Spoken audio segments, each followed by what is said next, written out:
Hi, everybody. Welcome to episode 11 of the VonDubCast with Jelena Macura. This episode was actually released on the 2-month anniversary of the podcast coming out, and I can't believe how quickly those 2 months have gone by.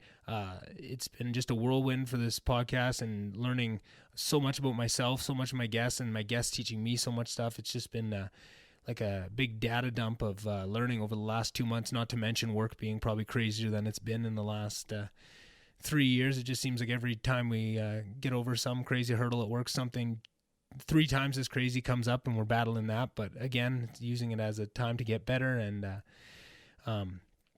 there's an old martial arts saying that getting better in one area gets you better in all areas of your life. And I think that is very adept, right? If you're getting better at, for myself, getting better at this podcast, I can see the reflection in work and getting better at work. When I get better there and try harder and push my boundaries there, I get better coming onto this podcast, and the realizations that are coming by testing my limits at work are giving me some really cool insights on what I'm made of, how I was raised, and I'm really enjoying the process of that, even if it is really exhausting at times. You know, you don't want to get up at 6, run in the morning, get to work at 8 and just bust your ass all day and then come home and then want to, put as much effort into this podcast that matches my love and desire for this podcast. It's been a bit of a tough slog, and definitely my mental health has definitely needed some boosts from all areas. I'm definitely leaning on some support systems around. I think that's what everybody has to do when they're trying something, trying to do something great. You got to really lean on the people around you, because that's what's gonna help you through in the tough times. So that's what I'm doing right now. And I just wanted to, be honest with you guys. I want to start being honest.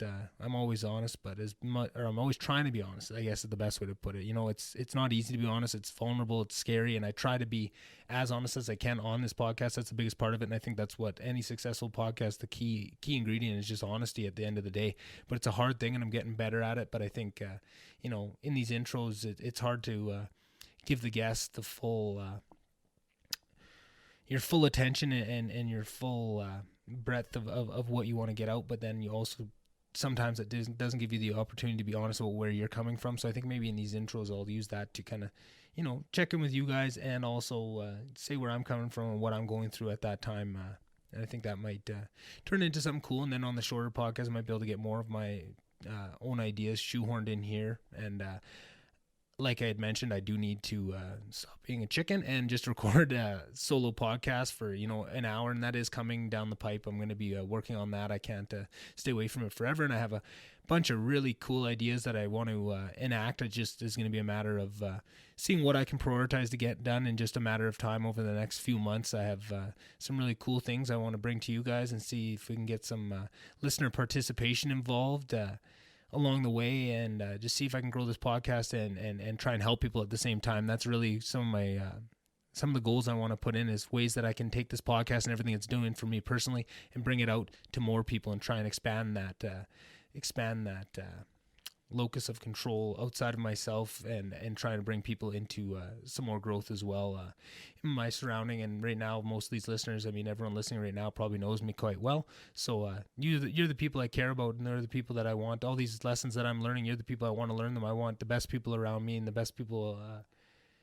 When you share the lessons you learn with the people around you, it's a feedback loop. It reciprocates right back to you directly, and it actually goes back to a lot of religious thoughts of how everybody is one, and that not any religion in particular, but when you take a look and really investigate into religion as a whole, and all the different religions, they all are based off of that, of treating everyone as if they were yourself, different aspects of yourself, whether it's being reborn in some of the Hindu religions, or just seeing like Jesus is in everything and everyone, right? In the Christian religion, it's all over. And I think that's very much important. And I think the people that directly influence you and directly impact you in your life are more concentrated versions of that same idea. Because, if Jesus is everyone and who you are is everybody, right? Everyone is you, and you can directly help those people around you that are you, in a sense. It's that feedback loop, and almost more concentrated versions of you, because not only are they you, but they're also interacting with the current manifestation of who you are, in terms of I don't know if that even makes any sense. It makes sense in my head, but I don't know if that makes sense to everybody. But I just find that the people around you are so important to what you do and what you accomplish, that helping them grow on the same level as you is going to really feed back and extend that process and really jumpstart it. If you can get everyone around you on the same page of trying to be the best person you can be each and every day, it's really going to pay back in spades over the long haul. And this interview today with Jelena was one of those people for me that in university, she always argued with everything I said. If I said green, she said red. If I said left, she said right. And it was, you know, annoying at times probably, but I learned a lot, and you learn how to argue, and you learn how to test your ideas against someone that isn't going to back down. And I love that. And when I first started this podcast, I knew she'd have to come on. And I think you'll hear on this podcast, we agree more than probably we ever had in a 2.5 hour conversation ever before. But it's, there are times that we disagree, but you can see there's no ever hard feelings surrounding it. And we can kind of see the valid points that the other is making. And, there's that level of compassion and understanding that allows you to take those risks and say those things without the fear of it being misconstrued. And I think that's more or less the important piece of what this is. So I had a really, really fun time reconnecting with Jelena and catching up. And I hope you guys can get something out of it and really enjoy it as well. So I'll see you at the end of the podcast.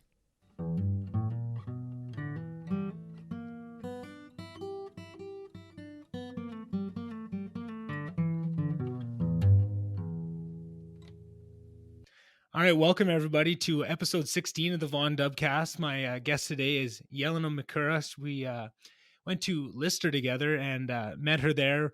We lived in the same tower in first year and met each other a couple times, but didn't get to know each other. Got to know each other a little better in the later couple years, and was really impressed and always enjoyed our talks. We'd like to argue all the time and get into some fun political and ideological battles and really test our wits against each other. And I always enjoy that. I look for that in everybody. And I found since leaving Lister, it's been this podcast has been my kind of only outlet to that. So when I knew I started this back up, I had to bring on one of my OGs that kind of taught me lots of these skills back to have on. And I was just thinking this morning, Jelena, about ways that I want to start the podcast. And I was thinking something I want to start doing is asking just a genuine, how are you, to start the podcast? Because I feel like I ask that all the time of people and I just get the most blank response because they think I'm asking a blank question. But genuinely, with all the craziness going on, being away from your family during a pandemic, how are you doing? Well, thank you, Nick, for having me on your podcast. I've listened No to a problem. few of the episodes and I'm really excited to have this conversation with you. I think that's a really interesting question to ask now during these times. Yeah. I'm not based in Canada. I live in Brussels, Belgium. So it's Mm-hmm. been a little bit of a different experience for me with everything happening. As of March, starting in March, I was on lockdown for until I think it was about end of June when things kind of started loosening up. Mm-hmm. And it's impacted me personally because my parents are all here in Canada, and then Mm-hmm. with travel restrictions, I couldn't really see my family in Serbia and Croatia. But I think now that things are kind of relaxing and we're kind of getting used to that, what everyone is calling a new normal, Mm-hmm. I think I'm doing better now than I was in March. Yeah. So Oh, me too. I'm Me doing too. okay. I'm happy I'm here for a few weeks visiting my parents before kind of the craziness of September starts. So right now I'm doing okay, all things considered. Well, that's good to hear. Yeah, definitely good to hear you're doing better than March. I think everybody is doing a little bit better than March. I think March was a Mhm. really uh, low point, just almost as a culture, like everyone feeling that same thing, that shift that everyone went through. It was kind of a universal low point, and I think everyone saw that differently and dealt with it differently. But it's interesting to see just how far people have come back from that low point, or people that have gone even further. Right, everyone's different, but I just think it's an important time to ask that question. I just think I want to stop asking that question of how are you unless I really mean it, and save it for the people that I really want to see a genuine response and see if I can help in any way. And I feel like that's an important thing. And I just wanted to start doing the podcast, and I'm hoping I won't have to explain the way I start every time. But if I start doing it now with the people I'm comfortable out putting myself out there in front of, like yourself, hopefully I can get to some cool places. So Mhm. just pulling from what you said there, your family in Croatia and where else did you say? Serbia. Serbia and Croatia. Yes. So that was kind of somewhere just leading into some things I wanted to ask you about today. So ever since I met you, I think I didn't even know where Croatia was, what Croatia was, until I met you. And then you really opened my eyes. And when you learn a new word or a new phrase, you see it everywhere after that. It seems like ever since then I've been seeing it all over. And just maybe tell your story. Were you born in Croatia, or were you born in Canada? Great question. I was born in Croatia. I was born in a place called Knin, Croatia in 1994, when it was at that time the self-proclaimed Republic of Serbia and Krajina. So it's no longer that. It's Knin is a part of Croatia, but I was born in Croatia, and then a lot of conflict happened in the area that I was born in '95. So then Hmm.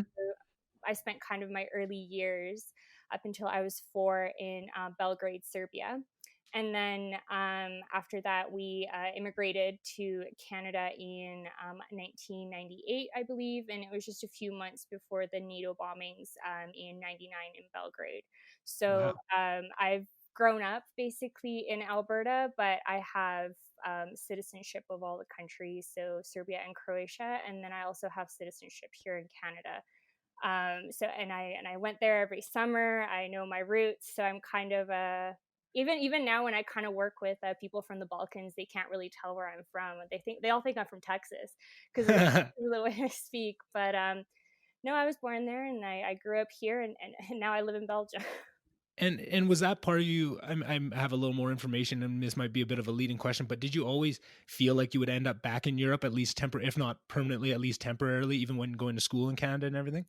I think that I got to the point so I started my bachelor's degree at the University of Alberta, and I Hmm. think I got to maybe I always knew that I'd go further with graduate school, and I think that it was at the end of my second year, beginning of my third year, I kind of got to the point where I was specializing a lot more with my coursework, working more on EU related issues Hmm. and content.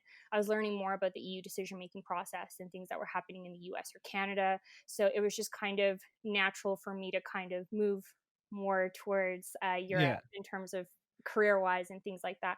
But also, I think in my third year of university, it got to the point where I felt like I had maybe gotten everything I could out of my surroundings at that time. And I learned everything that I could from Alberta. I gained all the experience that I wanted to. And I thought that for me, the next step was to move to Europe. And Hmm. I kind of did a soft move in the summer of after my third year. I went to study at the University of Cambridge to see if kind of that would if it was a good fit for me. I mean, the Hmm. UK, fine, it's a Commonwealth country, but I thought moving across the Atlantic Hmm. and um, and studying there for a bit how I would react, and I liked it a little bit more than I thought. And then in my fourth year, when I was applying for grad school, I only applied to grad schools in Europe. And I was lucky enough to have some really good mentors with my professors in the Department of Political Science who recommended schools for me, who were wrote my recommendation letters, my references, and all that Hmm. stuff.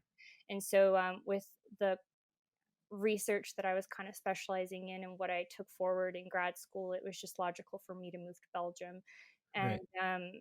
that's where I it was a 1 year program. It was accelerated, and I wrote my dissertation and I immediately got a job there. So I kind of stayed there, and I haven't really looked back since. I mean, I love visiting Canada. My parents are still here. My brother's still in university here, but I think my home really is Europe. Yeah. And that's kind of I have so many questions I want to go to. I got to pick which one I went to first. The reason I kind of brought that whole um line of questioning up is I've always had this weird feeling myself, like at some point I'm going to live in the UK, and I don't know where it came from and I don't know what it is, and it's the weirdest. I can't articulate or intellectualize where that comes from within me, but I always, just from traveling, and I've always just had that feeling. And I think that it'd make more sense for somebody like you that has roots there, but I have no roots that time of there. And I always have these weird things where I feel oddly tied to different cultures and different ones. And I don't know if it's some sort of, maybe I lived in the UK in a past life or what it was, but it's funny to feel that pull. And I can't imagine if I feel this pull with no real reason to have it. I imagine having some real roots somewhere like that.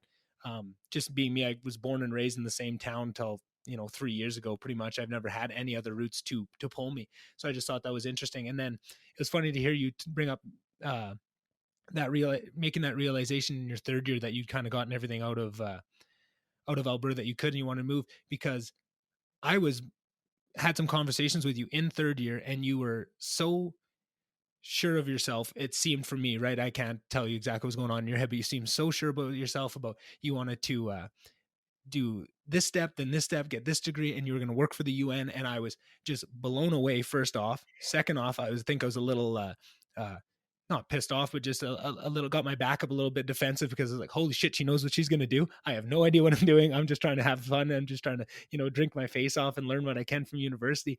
And I just thought that was so impressive. And so, it just kind of shone a light on something that I think was impressive about you to me all the time. Is you always had that confidence, whether it was about that or something. You always, whatever your decision, whatever you were speaking on, you always came with it with confidence. And I was just wondering, what got you onto that dream of going to the UN? Obviously, you're doing bigger and better things, and you're all over the place. And maybe that is still a dream in the back of your mind to work for the UN at one point. But just where did that dream come from? And more so than that, where does your courage and your self-assuredness come from with these ideas? Because it doesn't seem to matter what the idea is. It's the fact that you have such there's a certain word I'm looking for, tenacity, or conviction. That's the word I'm going for. You have such conviction behind your ideas. And I just wonder maybe more so where that comes from, and if that all ties together somehow.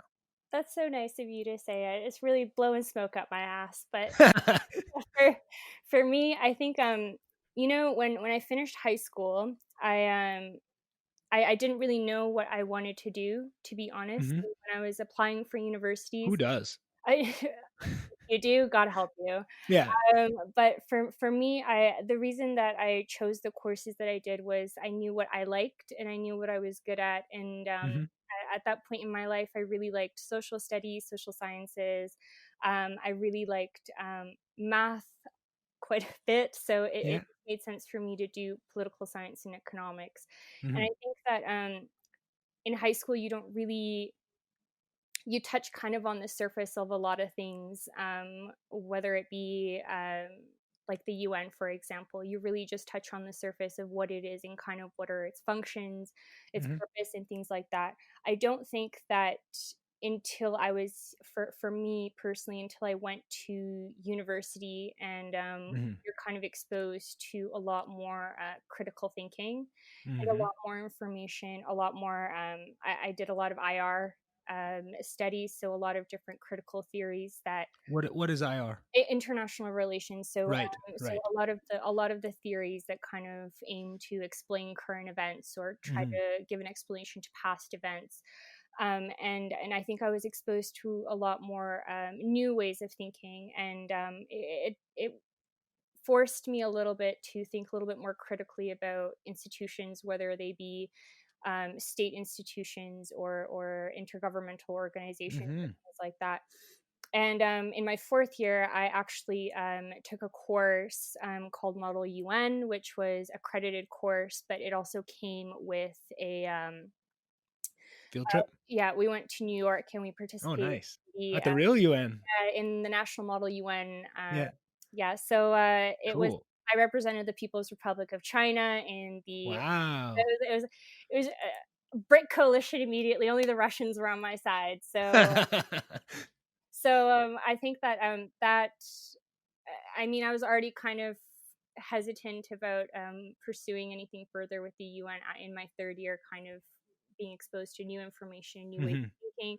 And then I Yeah. think the way that Model UN kind of was presented, I was like, absolutely no way. Um, Open some eyes at that oh one. my God. Yeah, it took us 4 days to pass one resolution and we had prepared for three. So I was like, okay, well, this is just inefficient. Um, Yeah. and then coupled with that, I also I was a ministerial intern in the Southern Alberta Office of the Premier. So I worked for two consecutive premiers. One was the infamous Alison Redford, and then I worked for Dave Hancock. And Oh, I wow. think that also contributed to looking a little bit differently at government and kind of civil service and bureaucracy that comes with that. Hmm. And I mean, I don't mean to critique anyone, but it just wasn't for me.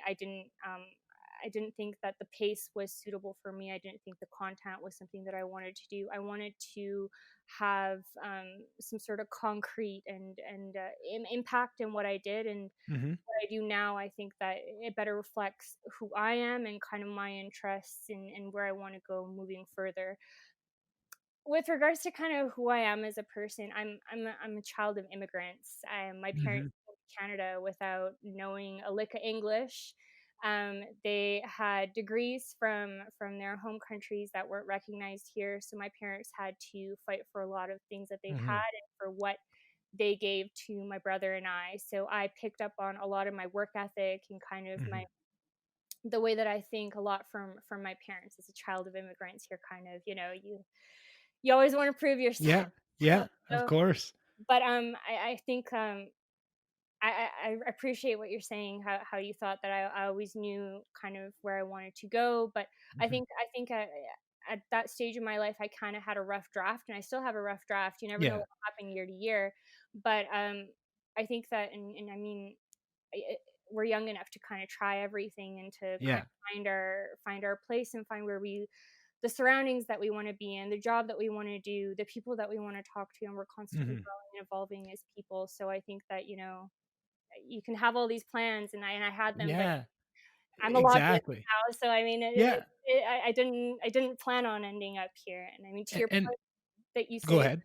the UK, I mean, it's you never know until you try it. So I'm Uh-huh. a huge proponent in kind of trying it, and if it works for you, great. If it doesn't, hey, at least you know you tried it, and you don't have to guess yourself later in life. What if I had done this? Where would I be? Exactly, exactly. And maybe to refine the point I was trying to make a little better after hearing it reflected back at me, I think what impressed me the most was the fact that you had a plan. And I feel like there was so many of us in university, it was just, having some sort of plan put you so much further ahead of people, but also you didn't value what having a plan can be. And I think when you said like growing up with immigrants for parents, I think that hardship makes you learn how to walk through the world by making plans, and having to understand that even if you don't stick to them, just having a plan that keeps you with forward momentum and stopping from getting stuck in a rut, that is what's more important. I think at the time it was, I mostly reacted defensively of like, holy shit, she knows what she's doing, I'm a little embarrassed, like I have no idea what I'm doing. But I think when I look back on that in preparation for this,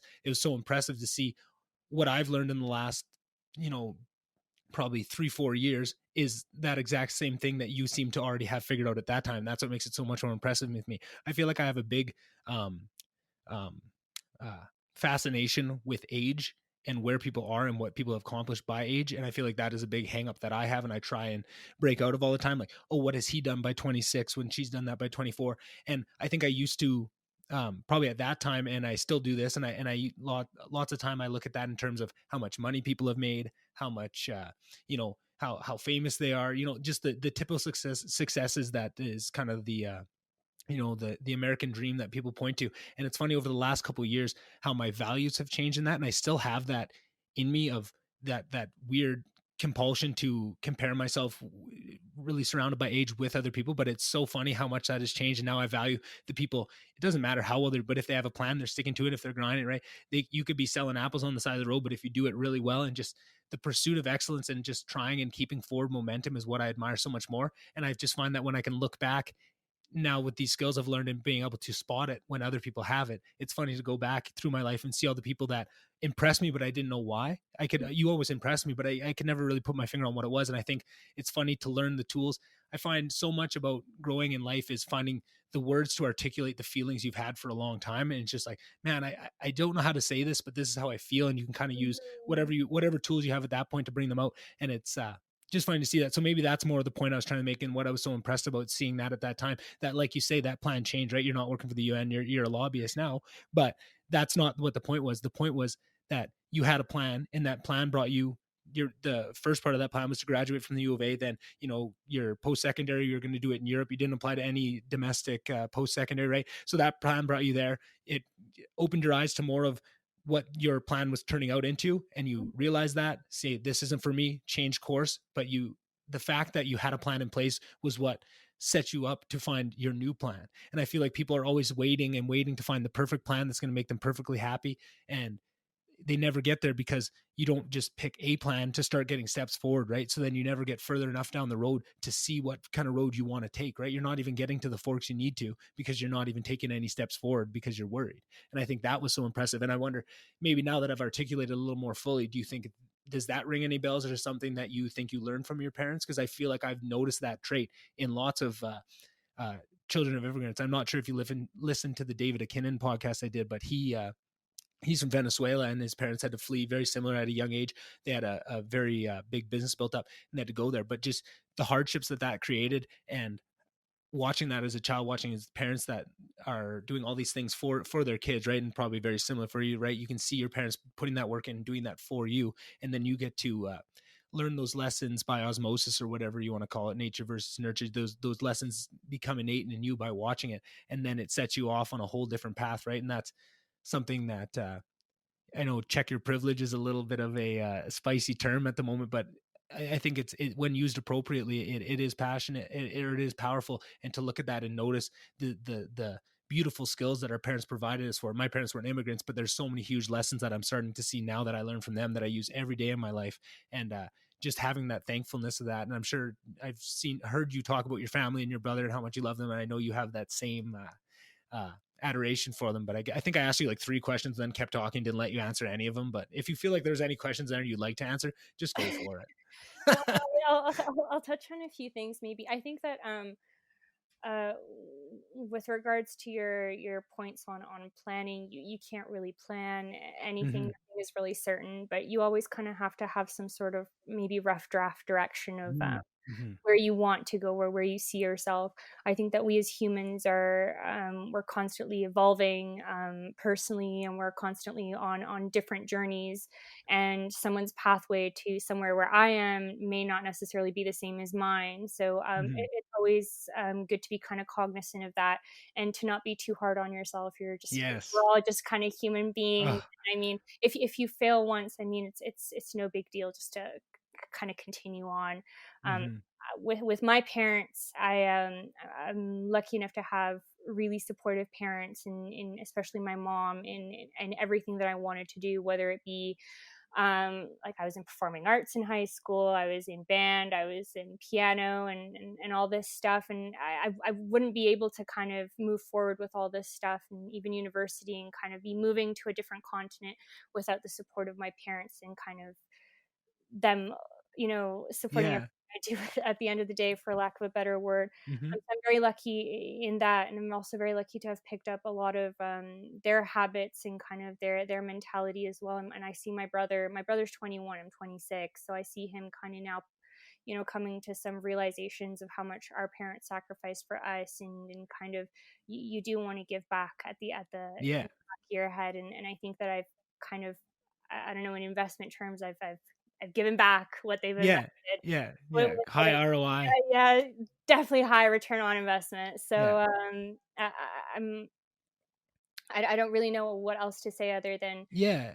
and I was very lucky that in my parents placed a really strong emphasis on academics and education growing up. And Mm-hmm. I was very fortunate to have such role models in all the educators that I've had, whether it be in high school, and definitely at the University of Alberta Department of Political Science. There's some Man. truly amazing people that are doing amazing research, and they are very willing to mentor you, to help you. Mm. And I'm still in contact with my university professors. They're my recommendations for my PhD program. And I was very fortunate, I think, because I had a really good group of folks behind me, kind of Mm-hmm.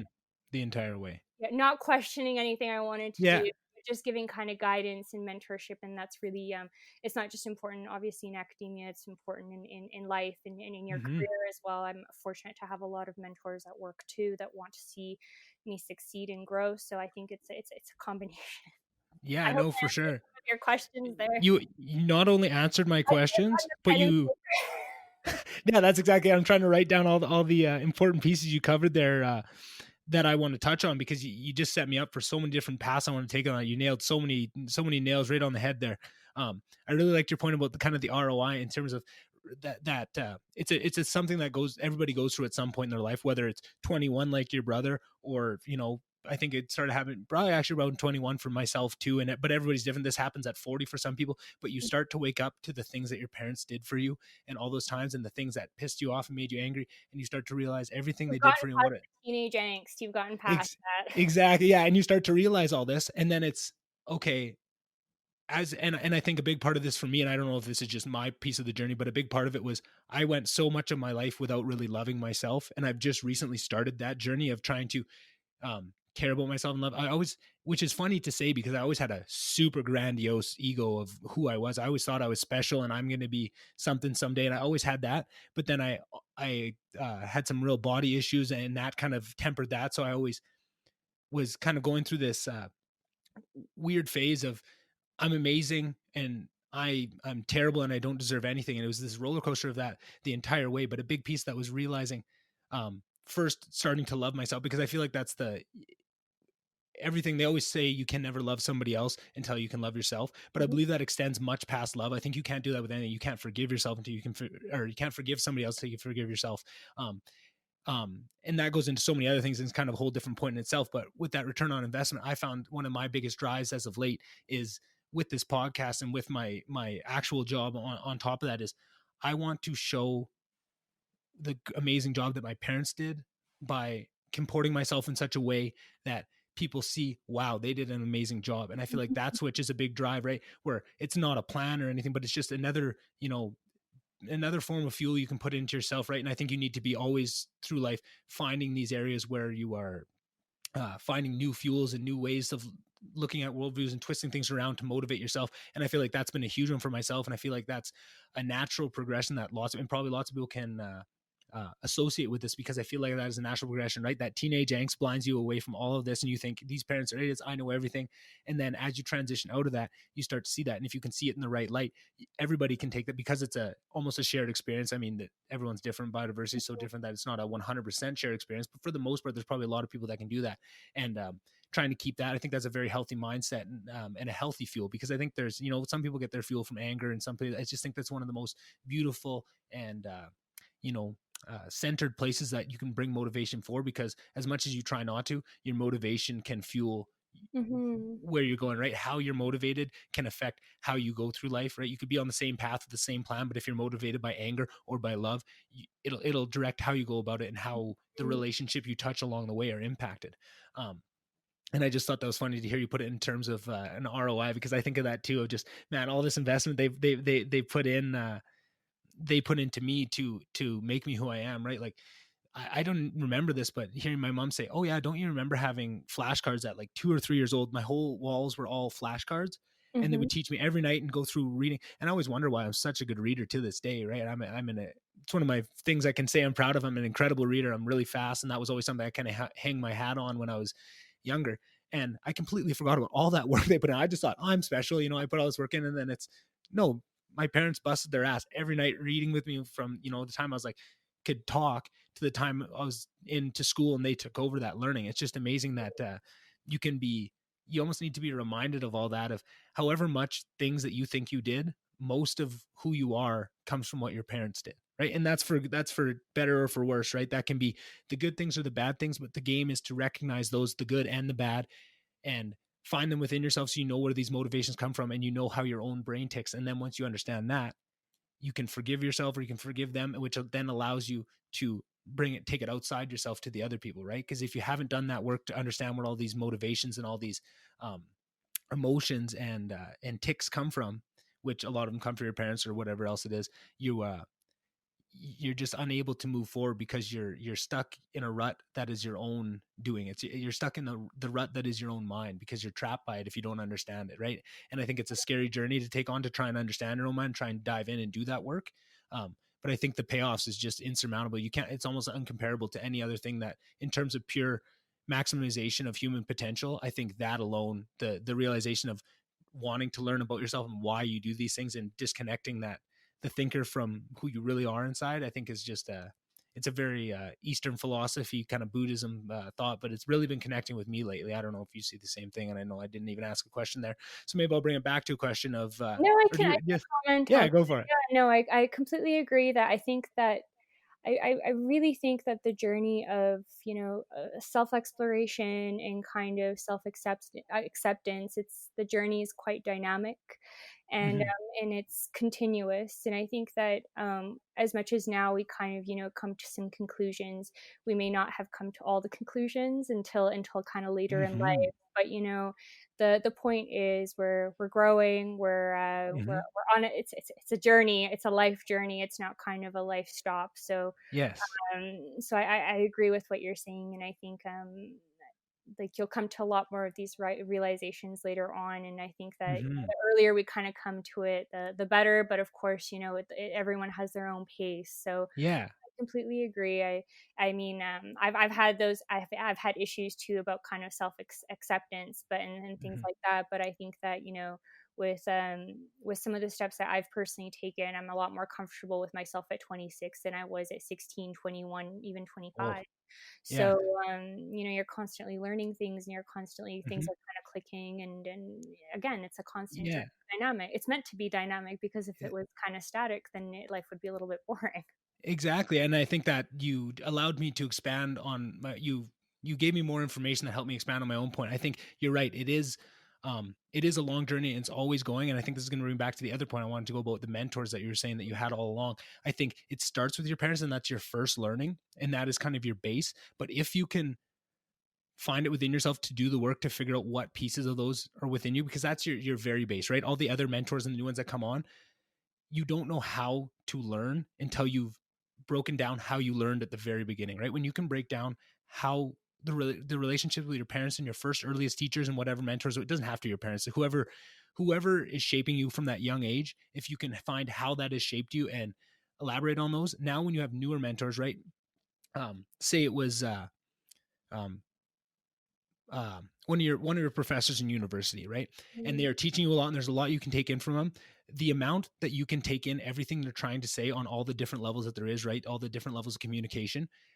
I feel like that is barred by how much work you've done in trying to understand who you are and how you learned from the very beginning to help you learn further on. And it's so nice to hear you had those mentors because I felt like for my journey, I had amazing mentors in growing up, less so in high school with teachers. There's a couple teachers, but more so on like they were like gym teachers and stuff that taught me to be who I am and have and stick by my morals. And I got a lot of those lessons from a lot of those people. And I feel like from a small town, those lessons are in abundance. There's so many strong, amazing people, right? Where mm, some of the more high level intellectual levels and loving yourself and the spiritualness, I feel like I didn't and I had to, but I couldn't. But then I was stalled out on that, and I was really good at being a man and those kind of things that were taught to me, but I was really bad at showing vulnerability, and I was really bad at connecting with people. And I feel like once I started to do the work of where those things came from, it now opened me up to new mentors going forward. mm, So then by the time when I graduated university and I started listening to podcasts and people like Joe Rogan and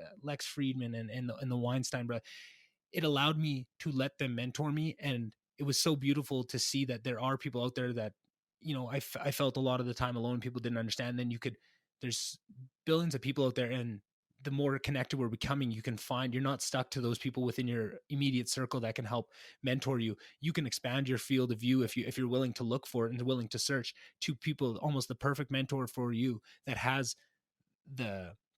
the resources out there for you to take advantage of and to learn from them and their journey. And that's what inspired me to start doing this. I don't probably going to take me a while to get to that point where I can inspire others the way I've been inspired, but it's still a journey I want to get to.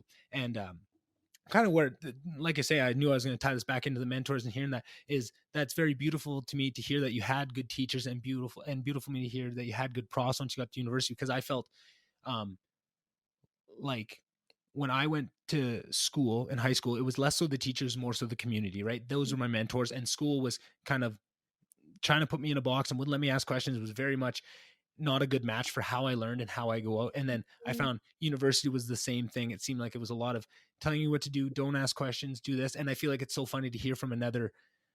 I worried that my experience in the business school was relative to all the other faculties. And the ones, I think the one I knew best was probably engineering, because I had so many engineering friends. Mhm. And it seemed like it was more, like you said, with people that would mentor you if you wanted it and would kind of look through it. But I found on the business side, it was there was none of that. And I just thought, yeah, that's a beautiful thing, and kind of brought me back to my lister questions. I know you mentioned that before the podcast, that you'd probably guess I'd have a couple lister questions. So I don't know if you listened to any of the ones with me and Courtney. I think that's probably where I talked about it enough, but just the transformative journey that Lister was for her and for me. Mhm. Um, and I think that is maybe partially coming from a small town to a big city. Maybe that was more the transformation I was feeling, and it just happened to go through Lister. But I've talked to so many people and I've heard so many amazing stories of how Lister changed people, that my theory is that it is a special place that allows for special growth in a special way, because of the community and the culture, completely just by the students themselves and the residents. Nothing to do with the res services or the people trying to control and trying to change that culture, but it was a grassroots. Nobody had any input, and I feel like what that created was very special. And I just wondered what your experience from Lister, coming from, you were in Calgary, right? So not, Mhm. you weren't really changing any sort of, you were coming from city life to city life, but I'm just wondering if getting under your parents' roof and getting into the specialness that I think Lister can be, how that changed you, and if that allowed you to grow in any ways that you don't think would have been available to you otherwise. No, I think those are great questions. I think for me, moving to Lister was already a big step. It was Mm-hmm. moving away from my parent. I'm very close to my mom and dad. Mm-hmm. So moving away, whether it be, a city a couple hours away, it was still quite a big step for me. I moved into Kelsey Tower. I lived on a quiet floor because Yeah. that's who I am.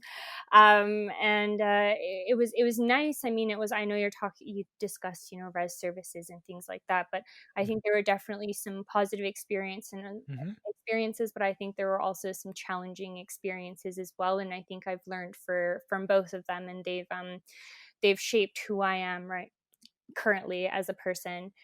Mm-hmm. Um, First of all, moving away from home, you're kind of with so many people on a floor, and then in a tower, and then a residence. Lister's kind of its own bubble, so it was, Mm-hmm. for someone like me. I wasn't always at that stage comfortable with kind of immediately, being thrust with so many new people and so much Mm-hmm. unfamiliarity and things like that. So that was a bit of a challenge for me. And then, of course, navigating kind of the dynamics of, moving away from high school, but still kind of the pettiness and drama still Mm-hmm. follows, and Yeah. and the hormones and all that good stuff. So it was definitely, I think, a learning experience, both positive and challenging at times. I was fortunate enough to be a part of the LHSA, um, Mm-hmm. as a floor coordinator, and then later as a VP. So it was nice to see the community. It was nice to see the support. It was nice to always have someone on the floor to talk to, and I hope that I was, someone that people could come to. And when I was a VP, at the end of the day, I did academics and human resources. So I Mm-hmm. mean, if it was nice when people would come talk to me about things that they were going through, and they would confide in me. So I thought that was, it really does shape you. It really does. On one side, it kind of maybe helps you determine what kind of people you want to be friends with, and kind of what Mm-hmm. kind of circle that you want to be in. On another hand, it kind of it not only it kind of forces you to become an adult. You set Yeah, your own for sure it does. schedule, you do your own laundry, you're doing all that adult stuff. And I think it does some of the conflicts, like with resident services, Mm-hmm. or with my peers. I think they taught me a lot of things about, how to have difficult conversations, how to look for support elsewhere, how to kind of build coalitions at the end of Yeah. some of the more tough stuff. So I think that's I think 18. I moved into Lister when I was 18. I think I moved out after my third year, so 21. So 18 to 21, I lived Some in formative years. formative years. And again, it really, Nick, it really comes at you all at once. It's not something that's step by step. It's just something shoved in your face, and you're kind of Mm-hmm. left to kind of sift through everything, and kind of determine what works for you, what doesn't work for you. Yes. and you got to try everything because you don't know what'll work for you and what doesn't work for you Hmm. until you try it. So again, Exactly. some positive things, but also some challenging circumstances. But again, I think it did help. Like I moved out my fourth year, and I moved out of the country for grad school. I think it did prepare me to an extent for kind of the next chapter in my life, and I am thankful for that. Even those challenging times, whether it be with my peers or with kind of the higher authorities Yeah. services. So Yeah, exactly. And just to give everyone a little bit of background, the LHSA is the Lister Hall Students Association. It was kind of the grassroots, almost like student government of the residents. Like they would just keep an eye. There was a floor coordinator, which both Jelena and I was just took over and helped cover the last couple of months because we had some movement around our tower in my first year. Jelena was an FC in her second year, then went on and was a VP. So there's tower VPs, and you are kind of the head of all the FCs for that tower, or there's positional FCs. You're a VP academic and finance, human resource. human resources. That's what I I meant. hired Even better. and fired. There you go, right? And I think what that says to me, and what I got so much of out of what Lister was for me, was, I think you already said it, but you kind of come out of high school with a certain set of values, but for the most part, they are values given to you. And when you go off to Lister, it is a very safe environment. Like you said, you don't know what you like and don't like, and how much of these values you agree with, and how much were just given to you. And that's your testing ground, right? But it's a safety net around you. You have a whole floor that becomes your family, and they look out for you, and they allow you to take those risks and to fail gracefully, with acceptance. And it's a very special place to me. And I think that's why I care about it so much. And it probably keeps coming up on this, but the LHSA was a big part of what made Lister that special. They were a big part of creating that family dynamic that made it that safety net for people to open up and spread their wings a little bit, myself especially. And during our second or probably our second year, well, it was started even before we got to university, there was always a rift between the LHSA and Res Services. Res Services was more of the authoritative side that was hired by the university to run, like where the LHSA was just student run. It was everybody that was a resident was part of that association, so there was no kind of oversight from the university, where Res Services was um, the Gestapo of the of Lister, really, at the end of the day. And they kind of set the rules, and for a long time it was a balance, and they just slowly, year by year, put more emphasis on and more staff. And then they had, first it was an FC would run the floor, then it was my first year an FC and an RA, which was now the Res Services had inserted a student on each floor that would be representative, though. Then my third year was 2 RAs on every floor and 1 FC. Then they got rid of FCs altogether. It seemed like that was their goal, and it was turned into a big not argument, but it was a Res Services was, Collapsed. yeah, exactly, right. The LHSA was trying to be shut down by them for cause. If we're honest about it, right? They had some things that were concerning to them. I think they definitely didn't take the student voice, and because it's within the university, there's no court systems, there's no rule of law. And I think this is what I struggled the most with throughout my entire university career, and even in high school. I am fine with rules. I like rules if they make sense. But if their rules don't make sense, or if they're applied unfairly, or there's no room for nuance to explain if you broke a rule but for a good reason, I'm fine with that. But there were rules for the rules' sake, and they would change the rules and change the goalposts for what they wanted. But kind of what I want to spin this back into a positive was hearing you say that even those negatives taught you, at the time they were so devastating this, but I watch all the people that went through that, and I think hard times are important.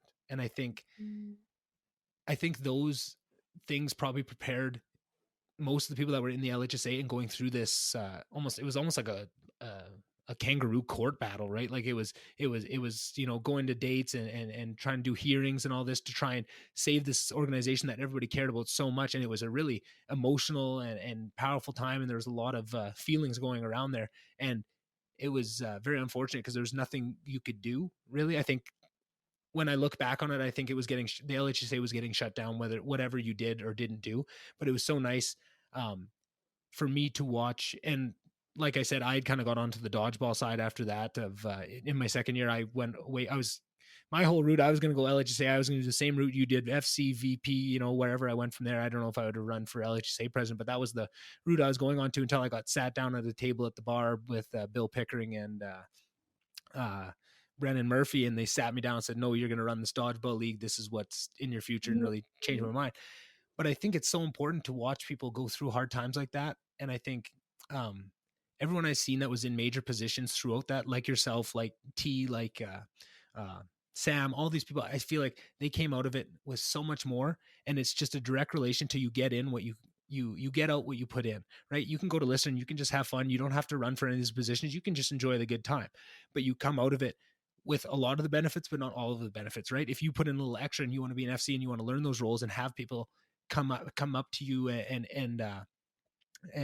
pour their heart out to you, and you learn how the skills to have the grace to work with people when they're being vulnerable like that. Like, you learn so many other lessons that I learned for that little short time being an FC. And I think those kind of things go really far. And I think I like that you already kind of had an idea of it in your head when you're saying you learn almost more from the bad, or at least equally from the good things and the bad things. And I think that's a powerful mindset to take, because I think there's a very defeatist mindset where if you were going through that, it was easy to say, well, there's nothing we can do. Why are we even fighting this? But that was never even a thought. Everyone went full force and they never gave up. And I think going through something like that prepares you now, regardless of what you learned in your actual classes. If you can go through something like that and then come out on the other side, you're such a stronger person. And I think that is what I was very impressed by, and what I thought was impressive. Did you find that was kind of more of the negatives you were referring to, or was it more of the interpersonal stuff? Because I think that was definitely, it's still at the end of the day a bunch of 18 to 21-year-olds running around. There's cattiness and pettiness, and there's that too, to go along with all that love and compassion, right? So I think for me, it's a combination. Obviously, the interpersonal kind of relationships, but also Mm-hmm. what happened with the LHSA. I think that from my perspective, I agree with you that I think the university kind of came in with a set mind Mm-hmm. with disbanding the LHSA and by any means possible. Yeah. But I think that things could have been handled a little bit more constructively. I think that Sure. there could have been a lot more dialogue with the students. Lister Hall is comprised of, I think, a pretty substantial chunk of the folks that attend the university, and it's its own Mm-hmm. little kind of community and bubble. And I think that it should have been kind of treated as such. I agree with you. I think things left in the hands of 18, 19, 20-year olds aren't always going to be, the best. I think maybe an alternative approach that the university could have taken is maybe one more of mentorship, kind of giving Mm-hmm. us the tools of, how should an organization be run, Mm-hmm. a little bit more collaborative, a little bit more, they want you to learn, but instead of kind of, forcing us out and kind of putting in something else. I think from my experience working, I had two RAs on my floor when I was a floor coordinator, and I think that at times there were disagreements, yes, but I think I'm thankful for those disagreements because they've taught me how to compromise, how to be a lot more Yes. diplomatic, Mm-hmm. how to voice my concerns, and how to communicate kind of my thoughts on sometimes difficult and not sometimes trivial topics. So I'm happy with that. I was fortunate enough not to. I kind of got the tail end of all the court stuff, and I Yeah. went, and with lawyers, I think Eric Martin and Sam, right, were Mm-hmm. the ones that kind of got that. But I think that at the end of the day, I don't think it was very fair, for the university to kind of, have, again, 18, 19, 20, 21-year olds who have full course loads, who have, Mm-hmm. other things going on in their life. These are formative years, as we said. I don't think that they took that into consideration, but they came in with an end goal, and I think that they wanted to achieve that with it by any means possible. And so that's something that I didn't really appreciate. Mm-hmm. As a corporate lobbyist, you kind of like, you work with NGOs, you work with the institutions, and you're put in a lot of situations where there's three different perspectives, and you kind of have to find that middle ground. And when you do, Yeah. then you kind of have to put in a game plan of how you're going to get to that middle ground. And I think that that collaborativeness and that kind of cooperation is what was missing in that process. And Yeah. I lost some sleep sometimes on some things, and I'm sure, T and Sam and Eric did Mm-hmm. as well, and I think that maybe through this kind of goal to disband the LHSA, it was forgotten that we are kids, Mm-hmm. at the end of the day, and I don't think things were handled as they should be. But it did, again, I did take some learnings from that, and from how the LHSA worked. I learned what not to do and what I can do and what I should do better. So I, Mm-hmm. again, spin it into a positive always. And again, interpersonal relationships, that's that's a whole nother Yeah. ball game. But again, you're out of high school, you maybe have your first dose of freedom, you don't know what to do with it, you don't know your limits, there's hormones, there's You don't know yourself. no, exactly. And you know what?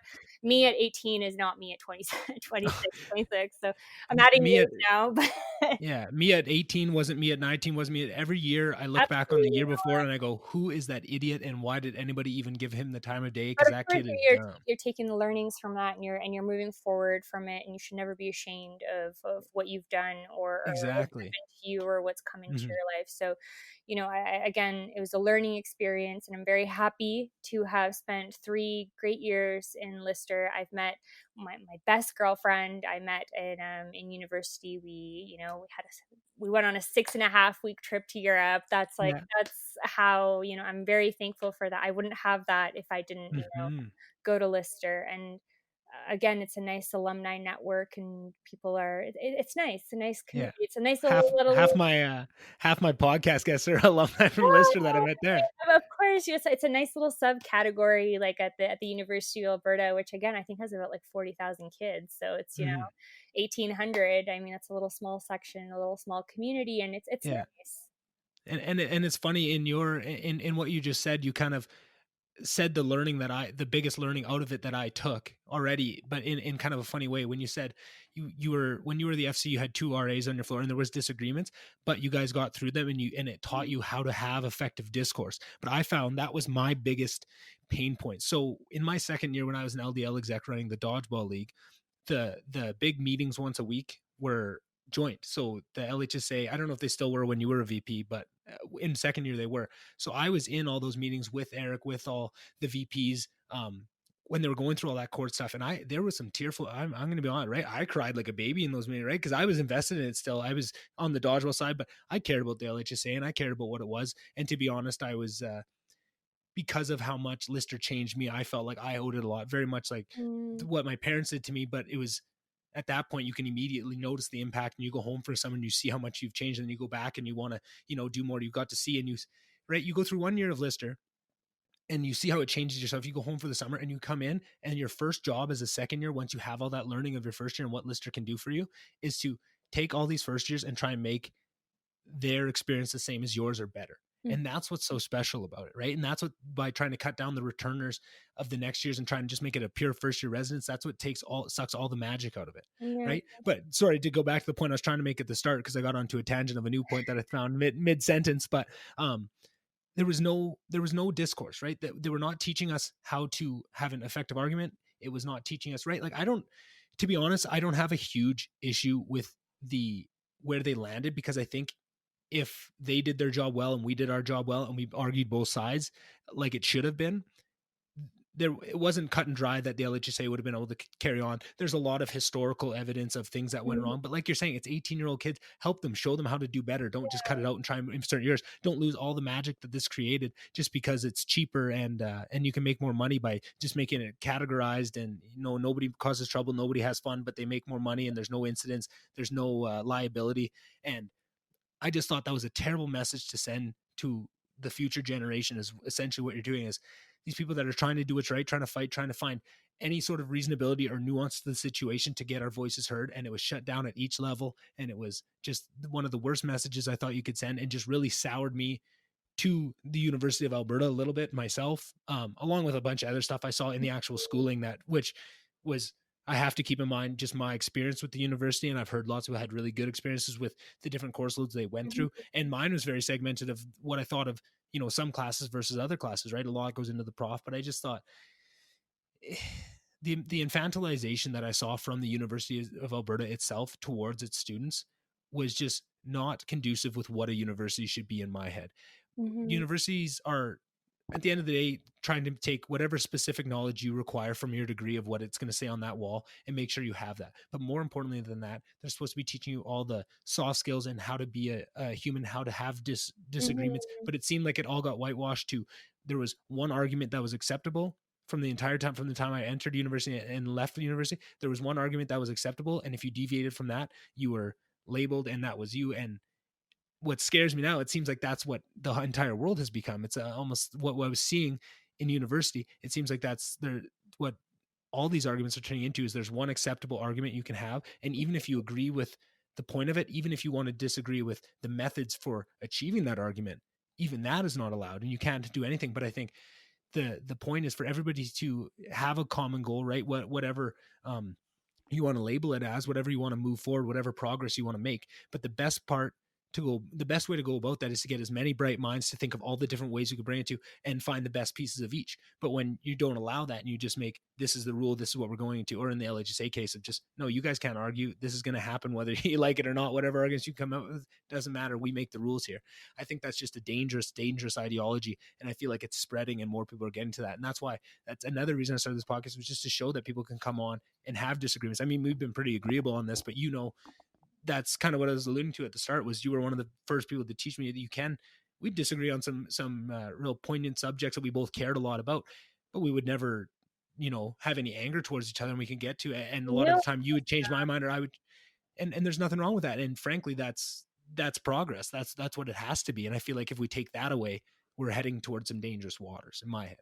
I think that it's easy to like you said, if there's one argument and any kind of deviation is kind of shut down, I think that's kind of the easy way out. I think that Mm-hmm. again, we're talking about LHSA and kind of what happened in university, and maybe we can kind of extrapolate that into kind of what's happening in current events. But I think Mm-hmm. it's the moment there's differing opinions, that's when it becomes a little bit more complicated, and that's Right. when you require a lot more effort from all the players involved to kind of Yes. get to that middle ground. And Mm-hmm. it's a game of sacrifice. It's a game of kind Mm-hmm. of persuasion and things like that, and that's the difficult part. And I agree that at the university level there wasn't really an opportunity to kind of come to that middle ground. Mm-hmm. And I agree that in maybe broadly speaking in current events, that's kind of what's happening as well. But I think that, little movements here and there, like, Mm-hmm. this is a small sort of movement with you and I having this dialogue. But I find that, Yeah. I mean, with my girlfriends, with my friends in Brussels and kind of all over the world, I don't agree with all of them and they don't all agree with me, but we're still Yes. friends and we still have these conversations. And I think that's, again, based off of how we were kind of raised, how our situations are, and kind of our willingness to kind of have those tough conversations. And the sad Yes. reality is a lot of people aren't willing to have those difficult conversations. You have to be courageous. And the university, I think, I had, of course, a positive experience. There were challenges here and there, but I Mm-hmm. think that the university, at the end of the day, it's, yes, an academic institution, but it's also one that it's an economic institution as well. Yes. The University of Alberta generates quite a lot of economic input Mm-hmm. in the province of Alberta. So, they're accountable to a lot of different people, not just students. Mm-hmm. And I think that they don't necessarily do a good job in kind of balancing all the interests, because Yeah. we're a bunch of kids and they're adults. They kind of know what they're talking about and we don't. So I think that, I hope that, with the, I admit I don't follow what the University of Alberta Students Union is doing now, but Mm-hmm. in my fourth year I was chair of the governance and transition committee, which worked kind of to build a new student association in Lister. And I thought that with the leadership that was there, they really tried, and I think that the leadership still continues, the student leadership still continues to Yeah. try and kind of push for that. And I mean, all you can do is continue to push, and not kind of give Yeah. up, not give in. Who knows, it may move mountains one day. It's good. I have full confidence that's good, and I don't think I would do this if I didn't have the full confidence um, that it's gonna move mountains one day. And I think I have that within me, and that's what pushes me forward a lot of the times. And I love hearing that that's the way you talk with your girlfriends around the dinner table or whatever it is. Oh yeah, And this is over spritz. We talk about controversial I issues. And but I think that's courageous to do. I think within your safety of your bubble, you know when you can have those conversations, and that's not what I'm talking about, right? Like same with my friends. Like I can say whatever I want to, right? I have um a lot of confidence in who I am, where my ideas come from, and that I am a good person, and that it's always coming from a loving place, even if I might mess up and say something inappropriate that offended somebody unintentionally. Never intentionally, right? I'm never trying to intentionally, and if I do, I feel terrible about it, right? And I feel like that's what's important, and we understand that within our little tight knit groups. But then there's a very small minority that are very vocal, that scare everybody away from thinking that if I speak the way I speak with my friends of just honesty and coming from a good place out in the world, I'm going to mess up and I'm going to say something, and I've seen what's the consequences of them slipping up, and it's not even worth it. So I'm just going to follow the status quo. What do you want me to say? What's the lines? Okay, I'll read that and I'm fine with that. And then when I'm in my little group, I can speak my mind, and that's just the sacrifice. If I'm either on social media or if I'm on out in the street, I got to, mind my P's and Q's. And I think it's dangerous, but I think more and more people are becoming more confident in having those conversations in more mainstream places. And I feel like that's why these people like Joe Rogan and like these huge podcasts that are blowing up and they're the most viewed entertainment or media stream by factors of 10 to 20, right? Like the biggest TV show on TV doesn't even come close. It's not even a blip on the radar compared to some of these, because they are honest about that, and they're not afraid to have those conversations. I feel like that because it's being sliced down to these smaller and smaller groups that you can have these types of conversations. They're almost turning into speakeasy conversations. Some of these things that are just on, rationality and the way things are, right? Using almost scientific conversations are falling into the same realm, which is where I think the danger comes. Is I think that's all well and good. I don't think it's well and good, but I think it's passable in a lot of societal realms. But as soon as we come to science, technology, and progress, we can't have that. You have to be able to speak about science and what data says and follow the scientific method. And I wonder, maybe this is a good way to kind of go into lobbying, and I'd like to give me the full rundown of how you fell into that job, because it's amazing. It's very interesting to me. But I wonder, as the lobbyist industry as a whole, their job is to kind of argue, the way I understand, I could be wrong, maybe you'll correct me on this, but my view of a lobby is to find a point and argue it in the best ways possible with whatever means possible, whatever tools. And it seems like society is trying to really gate what tools are allowable. And I think that's what's dangerous. We have to gate what people can do with the tools and try and encourage the right things with them, but we can't gate the tools themselves. And those tools are, rationality, uh,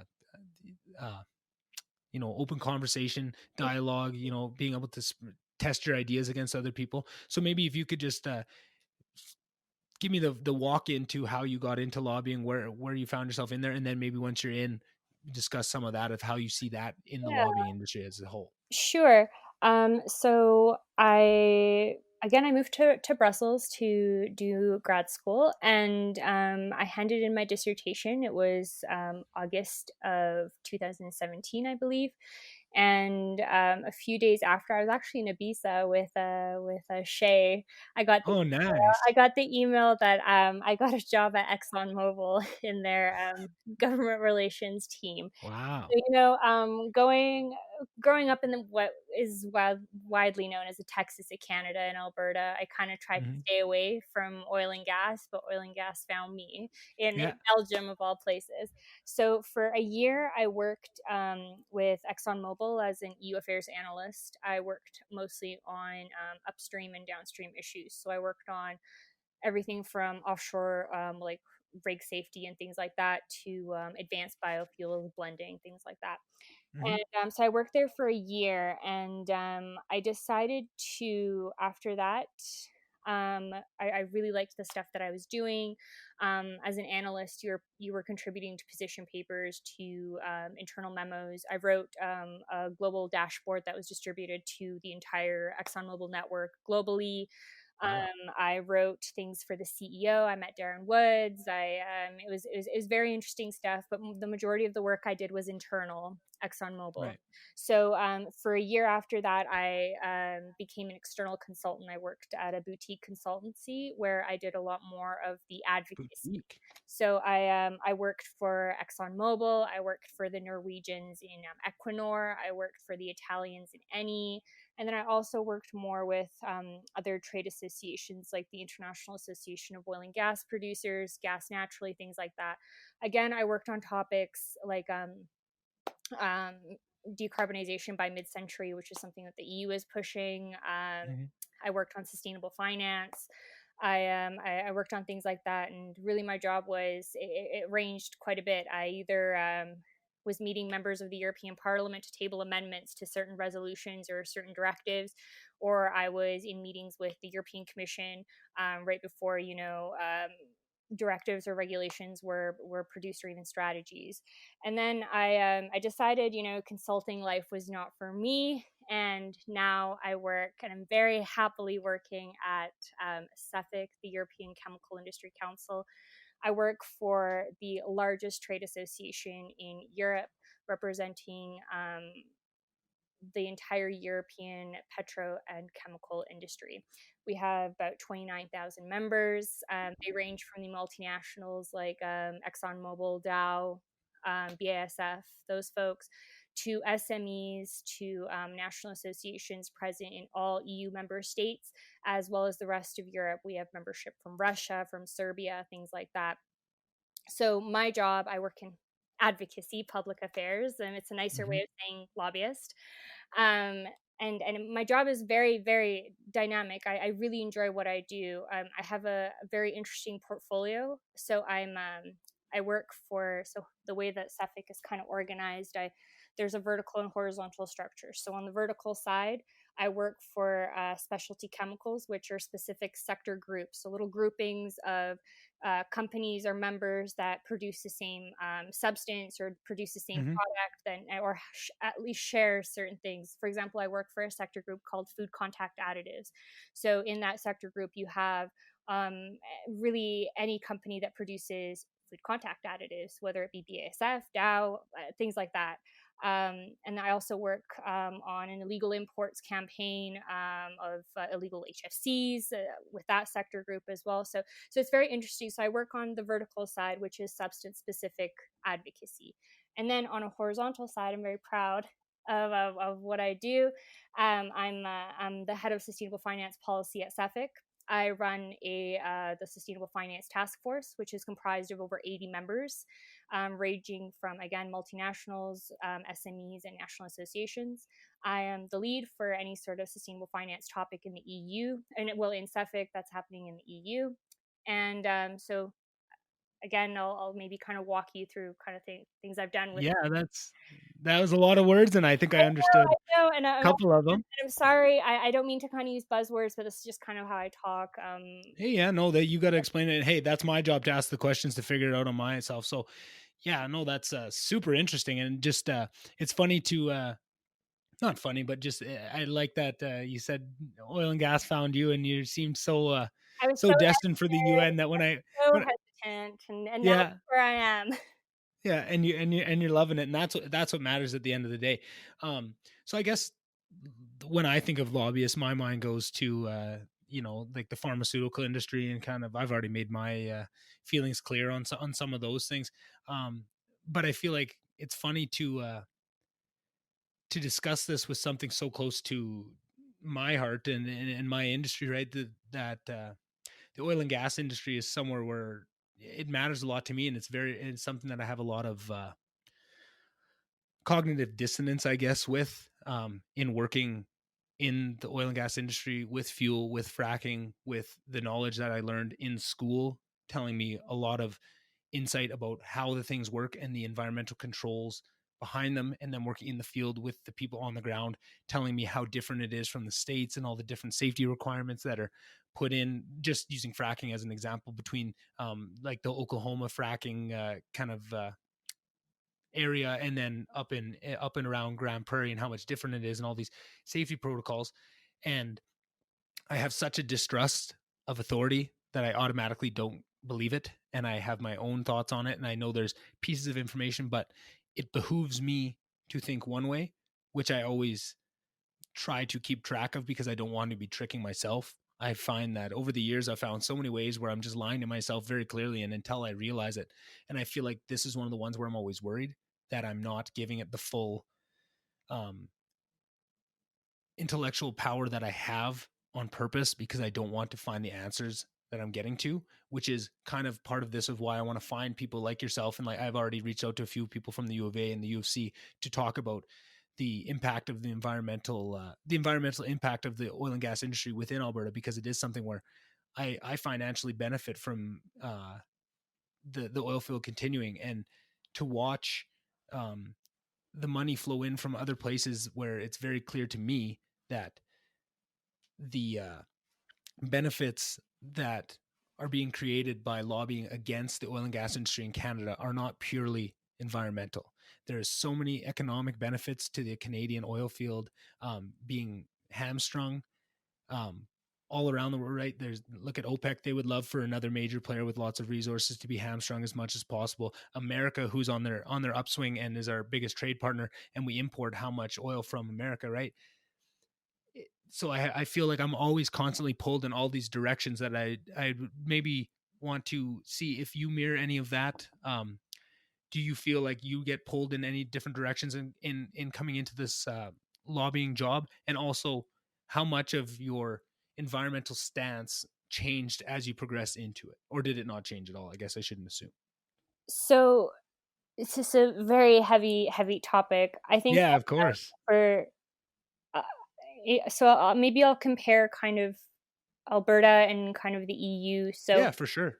growing up in Alberta, I am working kind of in the premier's office and being Mm-hmm. privy to some reports from the Alberta Energy Regulator and kind of things like that. I think that Alberta as a province hasn't really diversified in its energy sources, energy consumption, energy Mm-hmm. imports and exports, things like that. I think that, and that kind of explains, I have a lot of friends here in Alberta that, their job is tied to the price per barrel, and that's just not sustainable um, Mm-hmm. at the end of the day. I think moving forward in terms of Alberta energy policy, I think that there is a very clear need to complete the value chain uh, Mm-hmm. of our product to really Right. something that can be used, because from my understanding right now we're heavily investing in the upstream, the extraction, Mm-hmm. and then we have the midstream transport kind of down going into the states or somewhere in a third country, but then Yep. we don't really have that downstream refining kind of Mm-hmm. process fine tuned. So at the end of the day we're getting that beginning product, but then we're not really finding it, we're not really manufacturing the use at the end of the day.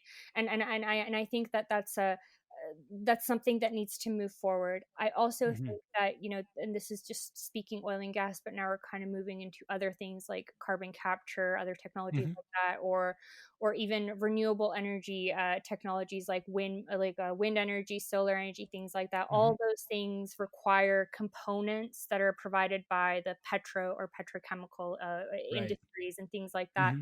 And I think that there are opportunities to kind of retrofit a lot of the technologies that Alberta has to kind of keep up with this transition, because whether we like it or not, Nick, we're in an energy transition. It's just not Mm-hmm. sustainable to continue with conventional fossil fuels and kind of Right.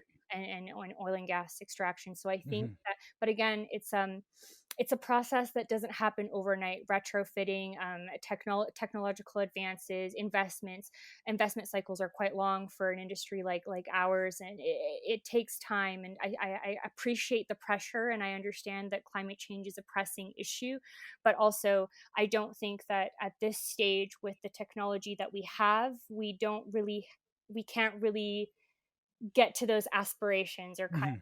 of, there's a little bit of a gap, and that gap is kind of where we need to have a lot more conversations with NGOs, Mm-hmm. with other stakeholders, with in Alberta, with the indigenous community and things like that. So Mm-hmm.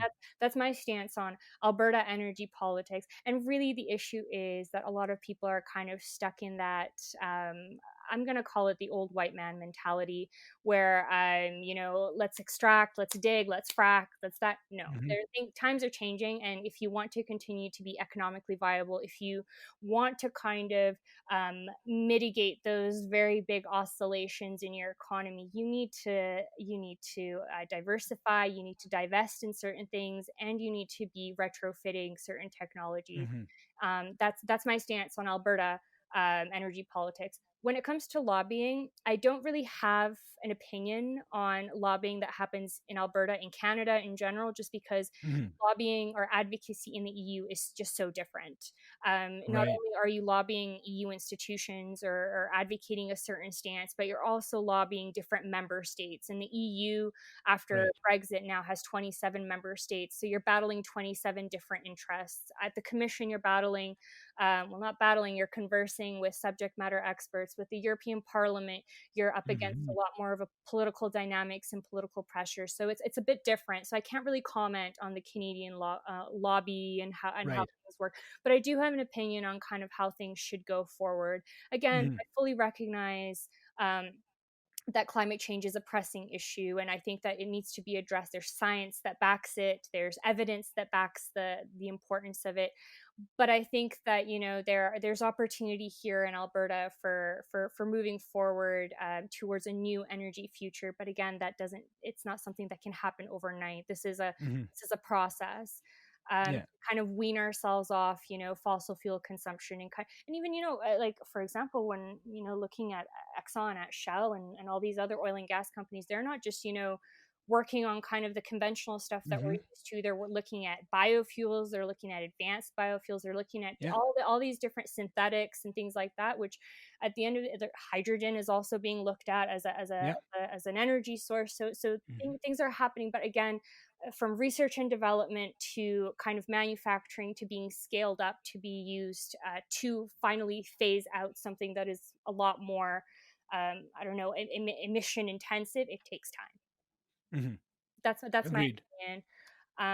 I don't know if you want me to kind of look at the EU and kind of the things How there. how about let's hold off on the EU just because I have a couple questions just about Alberta, and like you say, I know you're based in the EU, so you might not be able to answer, but maybe I can just like the whole time I've been pretending I'm asking you questions and just talking at you. So I'll just do that for a bit, and then we can go on to the EU. So I just wanted to kind of go back. I was trying to write notes so I didn't miss any pieces because you had a lot of good things, and I agreed with a ton of what you said there. Um, so I agree that diversification in both ways, also diversifying for more not just pulling it out of the ground, but refining ourselves, making the products that we need. I agree that that is a huge piece. And I also agree that we need to be diversifying into more sustainable avenues, right? And you look at, so my company is under the umbrella of Suncor. Suncor is building the biggest electric highway or whatever they're calling it for us for charging stations for EV vehicles, right? And Suncor is a huge oil and gas player, right? They are looking forward, and that is part of my company. And that makes me proud to see that they are seeing the future. What I think what makes me upset when people talk about how Alberta should diversify away from oil and gas, it is such a huge anchor of the entire Canadian GDP. And Mhm, people just say it so simply of, oh, you should diversify it. Why are you just investing all that? Obviously, you're tied to that. But the Albertans are tied to the oil field, and Canada is tied to Alberta. mhm, In the way I see it, and so much money comes through there, and then they say, "Oh, these idiots! I have no compassion for you. You invest all this in your whole, like you said earlier, your entire livelihood is attached to the price of a barrel of oil. That's stupid, right? But that's what we've been pigeonholed into by our, you know, just lot of land in this Canadian expanse, and that's what we've been, pressured towards, and that's what makes money, and that's what makes money for Canada. We can't move away from that. That's the only option we have. And then there's no backup in terms of you know so then that's the first piece. And then you see all this money being pumped into these anti-oil field campaigns and this, and nobody ever stands up outside of Alberta. Nobody within Canada, nobody around the world stands up for them. And Canada has some of the most forward-thinking environmental regulations around oil and gas when you compare it to some of the other countries that are, heavy hitters, the Venezuelas and America, for instance. Like, you look at some of the oil fields in Oklahoma and California, and it looks terrible in comparison to what we do. But the way I looked at it, and this is something that I just kind of want to run by you. This is always an idea I had in my head of, it's not a perfect solution, but it's more of the idea behind it of a mindset of how we should be looking at problems like this. So, say you can split up oil and gas into a couple different, like there's oil sands, there's fracking, there's pure drilling, right? There's all these different things, and we should be able to do an environmental impact on it and find out of these which are the worst, right? Is oil sands the worst? Is fracking the worst, right? Taking all these different things into effect. But to do that, we have to have, honesty and be able to go in there. We can't have, environmental lobbies doing these inspections, and we can't have the oil companies doing, but there's no one in between to just say, honestly, we have no skin in the game. We just want to find out what the best actions, and that has to be done in Canada, has to be done all over the world. And you find out the types of, least impact for the benefit that we get out of the resources.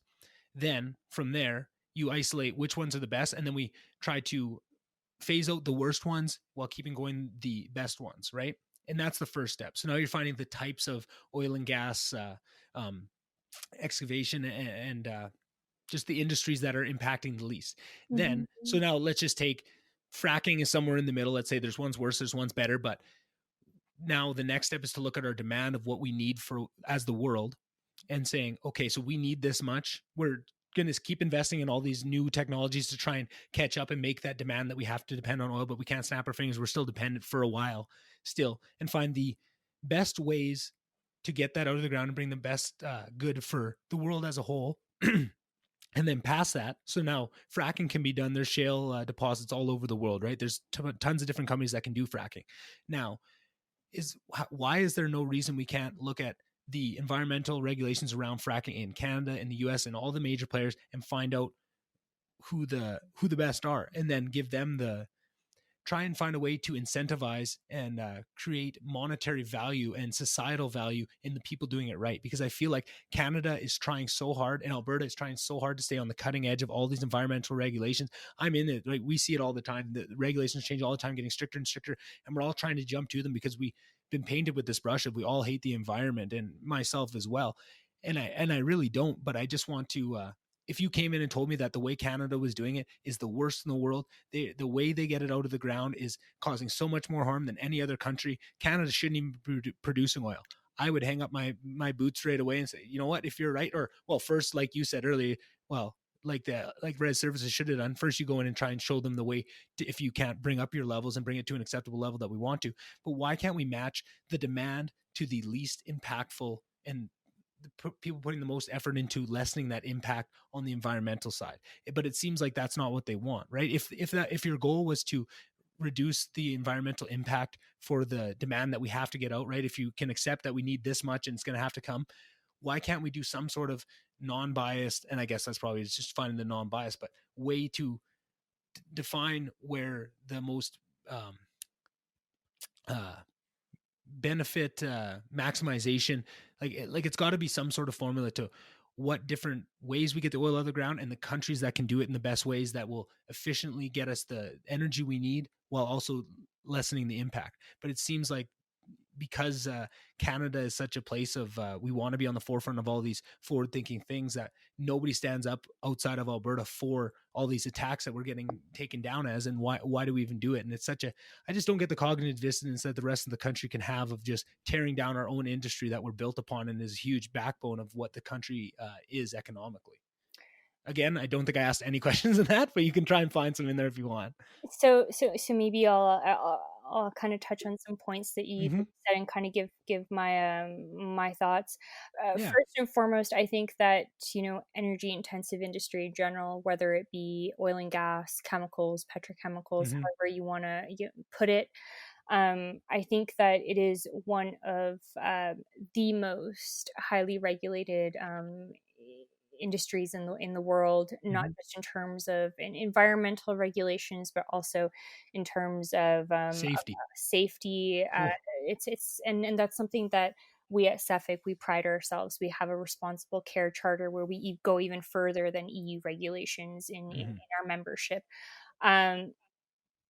With that in mind, I'm a firm believer that regulations and laws need to be predictable, evidence based, Hmm. and have enough flexibility for implementation. And I, again, forgive me, but I'm not too aware of Alberta regulations or what's Hmm. happening in Canada more widely. But in the EU, that's something that we at Suffolk, we're quite keen to put forward. And we in the European Union, we have an instrument called the Better Regulation Toolbox, which where before any sort of directive, regulation, or strategy is published by the European Commission, it goes through an impact assessment and it goes through a stakeholder consultation. And in this process, you don't just have industry associations like ours responding to certain initiatives. You have NGOs, civil society, you have people in their personal capacity responding, and the Hmm. commission is under sort of the decision making process and kind of how the EU works. They're supposed to come out with a report consolidating all the feedback and showing how they've incorporated this feedback in any sort of publication that they put forward. So I'm a Hmm. firm believer that this type of process needs to be kind of transported in Yes. Canada or in Alberta. Again, it doesn't come without its faults. Um, Hmm. there's a need for, I find that, again, with the climate change and climate sort of debate, a lot some of it is quite political, and I feel Hmm. like a lot of the quantitative impacts are not put out there. But at the Hmm. end of the day, we have to be cognizant of the fact that companies aren't willing to disclose certain data due to Hmm. commercial sensitivities and Yeah. things like that. But I think that, a little bit more of a quantitative impact assessment needs to be undertaken moving Yeah. forward. I completely agree with this. Um, with regards to, I'm not too sure how to comment on a lot of the Canadian politics and the Alberta Yeah. politics, but again, in the EU, there have been some safeguards put in, and there have been avenues put in for stakeholder input for certain regulations and things like that. And Hmm. the commission is uh, sometimes more, sometimes less willing to, take input from all the stakeholders, and again, kind of come up with that middle ground. I'm not Right. sure if this mechanism exists in Alberta or in Hmm. Canada. Um, to your comment about maybe a lack of awareness of, from the different provinces of what Alberta's unique situation is, I Hmm. completely agree. I think the equalization payments are outrageous because, again, our Exactly. our economic sort of footprint is determined again by the price per barrel, and some years it might be higher than others, but those equalization payments still, they still come Hmm. through. So I think that Yeah. there needs to be a little bit more flexibility on a federal level, taking these things into consideration. Of course, you'll have where we have different provinces with different political ideologies and different political stances. So, of course, you'll have more of a liberal stance in certain provinces and more of a conservative approach in others. But again, I think there needs to be a little bit more flexibility afforded to Alberta. We can't really shoulder everyone's costs Hmm. continuously Yeah. if we're kind of, again, being again pigeonholed as kind of like the Texas of Canada. But or Hmm. I think that there needs to be a little bit more of investment from I know that from what I hear, kind of on a provincial level, they're trying to kind of invest in rebuilding, Alberta's Yeah. economy and resilience and all that stuff. But I think that it also needs to come from the signal needs to come from a federal level as well. And I think that's what's missing. Of course, Hmm. right now the conversation is heavily focused on COVID and COVID recovery, but I do Yeah. think that diversification of Alberta's energy sources does have a place to play in kind of that COVID recovery discussion. So I think Hmm. that's my take. I hope I kind of Yeah. maybe answered something. You answered you answered a million things, and again, it seems like every time one of us talks, we both come out of it with so many things to do, and it's probably because I just talk for so long. But when you were talking about the EU and kind of the system that they do and the pillars that they build upon to come up with policy, the biggest one that you hit upon when you said evidence based, right? I think it was predictable, evidence based, and something else. What was the third one? Well, flexible also for Flexible. Yeah. implementation. Hmm. So I feel like a big piece of not only just in this impact. But I think, like you said, even the COVID stuff too, I think the walking away of evidence-based uh, uh, policy and evidence-based discussion and evidence, just nothing is evidence-based, it seems like, anymore. And the further we get away from that, the further it allows for it to be politicized, right? When it's evidence-based, it's hard to politicize facts, right? That's why there's such an attack on facts lately. And if you try and speak about facts and it doesn't line up with like we said earlier, that kind of general argument you have to stick to, it goes sideways. And I feel like over the last couple of years, it seems like policy is much more in tune with the loudest people on Twitter and their woes than the actual evidence coming out of what we're actually discussing, whether that be COVID, whether that be environmental, whether that be anything.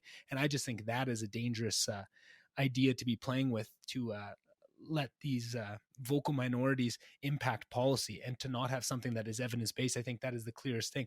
I think that's probably the biggest, in my opinion, the biggest bungle of this whole entire COVID pandemic. And I mean, I think I can put this squarely on the shoulders of the United States because they are such cultural leaders. But I think this is more of a world society as a whole of losing this point.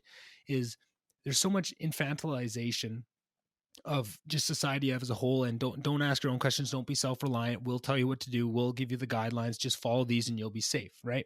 And I feel like with COVID, instead of trying to educate people on viruses, on transmission, how it works, instead of talking about air density in the rooms you're going to be in, they didn't think people were smart enough to take those in and make educated decisions with them. So instead they say, here's a 6-foot rule and here's a mask rule, and then they were super wishy-washy on them, right? If you're going to give rules, instead of understanding, you have to be steadfast with those rules so people can believe in them. As soon as you lose those two things, but I think even before that, don't only use rules if people have proven that they can't understand. What should have happened was people should have started to put that information out there, first of all, of how you can, exercise, certain vitamins that are clearly shown, like vitamin D, vitamin C has shown huge impacts on not only the catchability of the virus and just being run down in your immune system, but then how you can fight it. And then also, teaching someone that this virus is just, you can be 6 feet away from it. It creates fear because you're not actually you're giving rules without understanding, and that creates fear, right? People think that they're going to create more fear by saying exactly how these particles spread, talking about air density and the way it comes out of your mouth and why masks are effective, right? And why you can be outside within 3 feet of someone is much less dangerous than being in a 12 by 12 room in the opposite corners, right? Like, because of the air density and how it travels.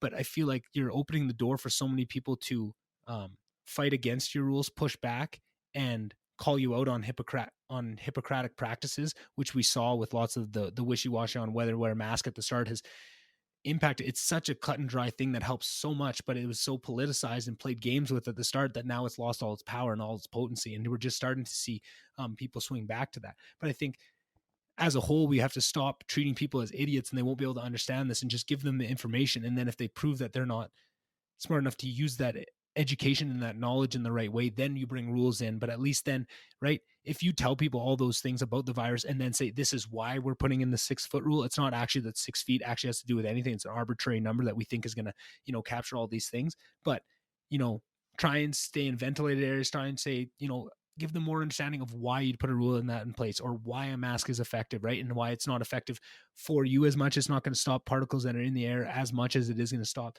you from spreading them more around. And if everyone comes in, right, I feel like, and I heard all these things on podcasts. I heard it from no news stations. I heard it from but all these independent people that were just trying to help were saying this and screaming this from the rooftop and blasting it for not being done. And I feel like for the last couple of years, that's been all these huge issues that are just being politicized and batted around and not being evidence-based. So then it opens the door to a Joe Rogan to, bring on experts that are going to give you evidence-based data, and then you do what you will with it, right? And there's positives and negatives to that, because now you're putting the fate of the free world on one guy that's just trying to do his best, right? Where you're supposed to have governments that are supposed to serve that function for a reason, but they're failing us, so it's being picked up in other areas. But then you see something like Joe Rogan has a COVID expert on, but we knew nothing about COVID at the time, right? He was an expert, but nobody knew, right? We were just trying to figure this thing out, and he gives all these things and spreads this information that's not disinformation, but it was the correct information at the time. And then, 2 weeks go by and now all that information's out of date, but people haven't caught back up. And now we have, because you're not going to get it anywhere else unless you're constantly dipping into those zones and staying in that knowledge base, you're going to be left behind with that because there's no one else picking up the slack, and you're just getting politicized garbage everywhere else you turn, and I think that goes into all of them. I think that's just more than anything the importance on evidence based, and I'm so glad to hear that in the UK they really put an emphasis on that, because I think that's what everybody needs. That's what's going to get us through so many of these tough issues, is just going back to evidence based, going back to science. Listen to that, let that educate what we want to go to, even if it comes to some not fun conclusions. We have to at least take it seriously, and once we've come to those conclusions, if they aren't what we want to see, at least we have the knowledge to change them now. Where if we just pretend that we're living in a world where that science is telling us one thing and we just pretend it's not, we're never going to solve those issues, the way I see it. So I have a few comments to your point. I bet you do. I think for your first part, maybe I'll play the devil's advocate a little bit for I would love that. governments and things like that. I think I think that the world, governments, institutions, companies, people were obviously not prepared for a pandemic or sort of a virus of this magnitude. And I think that with COVID, um, when it first kind of emerged, wherever it emerged from, or however it was first transmitted, I think that there wasn't enough information at the beginning. And I think that authorities, public health authorities, and governments, they kind of information changed on an hourly basis. And I think For that, sure. they were trying to respond to their electorate to kind of give the most up to date information, despite the fact that it does change quite frequently. I think that with media, I have a bit of an issue of how things are being covered. And the issue again and this talks about misinformation, disinformation, touches on those kind of things. At the end of the day, certain media outlets put a lot more emphasis on readership and column inches, so they're willing to, spin things to frame, to paint another narrative than necessarily what it really is. And at the end of the day, people have such a short attention span; they only read the headline and not the actual content. So it's also on us as kind of information consumers to kind of be a little bit more critical in what we do consume. I think Yes. governments, I'm on their side about they're not being prepared and kind of taking it as it comes. But now that we're kind of in, I don't know what month now of COVID, since March, I think that there is a lack of coordination, not just internally within countries, but also globally with different countries. From what I do for a living, I think there's not really adequate consideration that supply chains are global. And you you shut down certain things, or you put a country into lockdown, you don't really understand that there's a domino effect globally, and the effects can be felt elsewhere. So again, I fully appreciate for governments that this is a unique time, and that they haven't been faced with a crisis like this before, in our generation, I guess. And I know that there's a learning curve, but again, there's at some point you kind of have to hold the government and sort of authorities accountable for the information that is coming out. And with certain companies, and I'm happy that some of that membership are at Cefic, is they're coming out with a lot more data now, because research does take time, and you can't really, and COVID, it's relatively new. They knew the family and things like that. And again, I want to highlight the global system. When the COVID virus first came out, like, medical professionals, they ended up, sharing information, exchanging information to make sure that they have the correct, I guess, DNA or RNA sequence they can work from. And so they're all kind of working towards that common goal, despite the fact that they are from different countries. So I think that's maybe a positive out of COVID. It's a lot more information sharing, and again, this For is all sure. science based. You can't really, well, you could, but you shouldn't really, not give the right information Politicize it. and things like that. But I think moving forward, governments need to be held a little bit more accountable for their response. And I live in Belgium, where it's been just a nightmare response, and I don't really want to go into that because I don't think you have time for that. But with Canada, I think that it's been an okay response, all things considered. Again, this is something new. This was something unexpected. I think it does test the preparedness of our systems. But again, the only thing that I can say is that from the companies that I work with, I think that it's like they retrofitted their operations to produce disinfectants and cleaning products, Mm-hmm.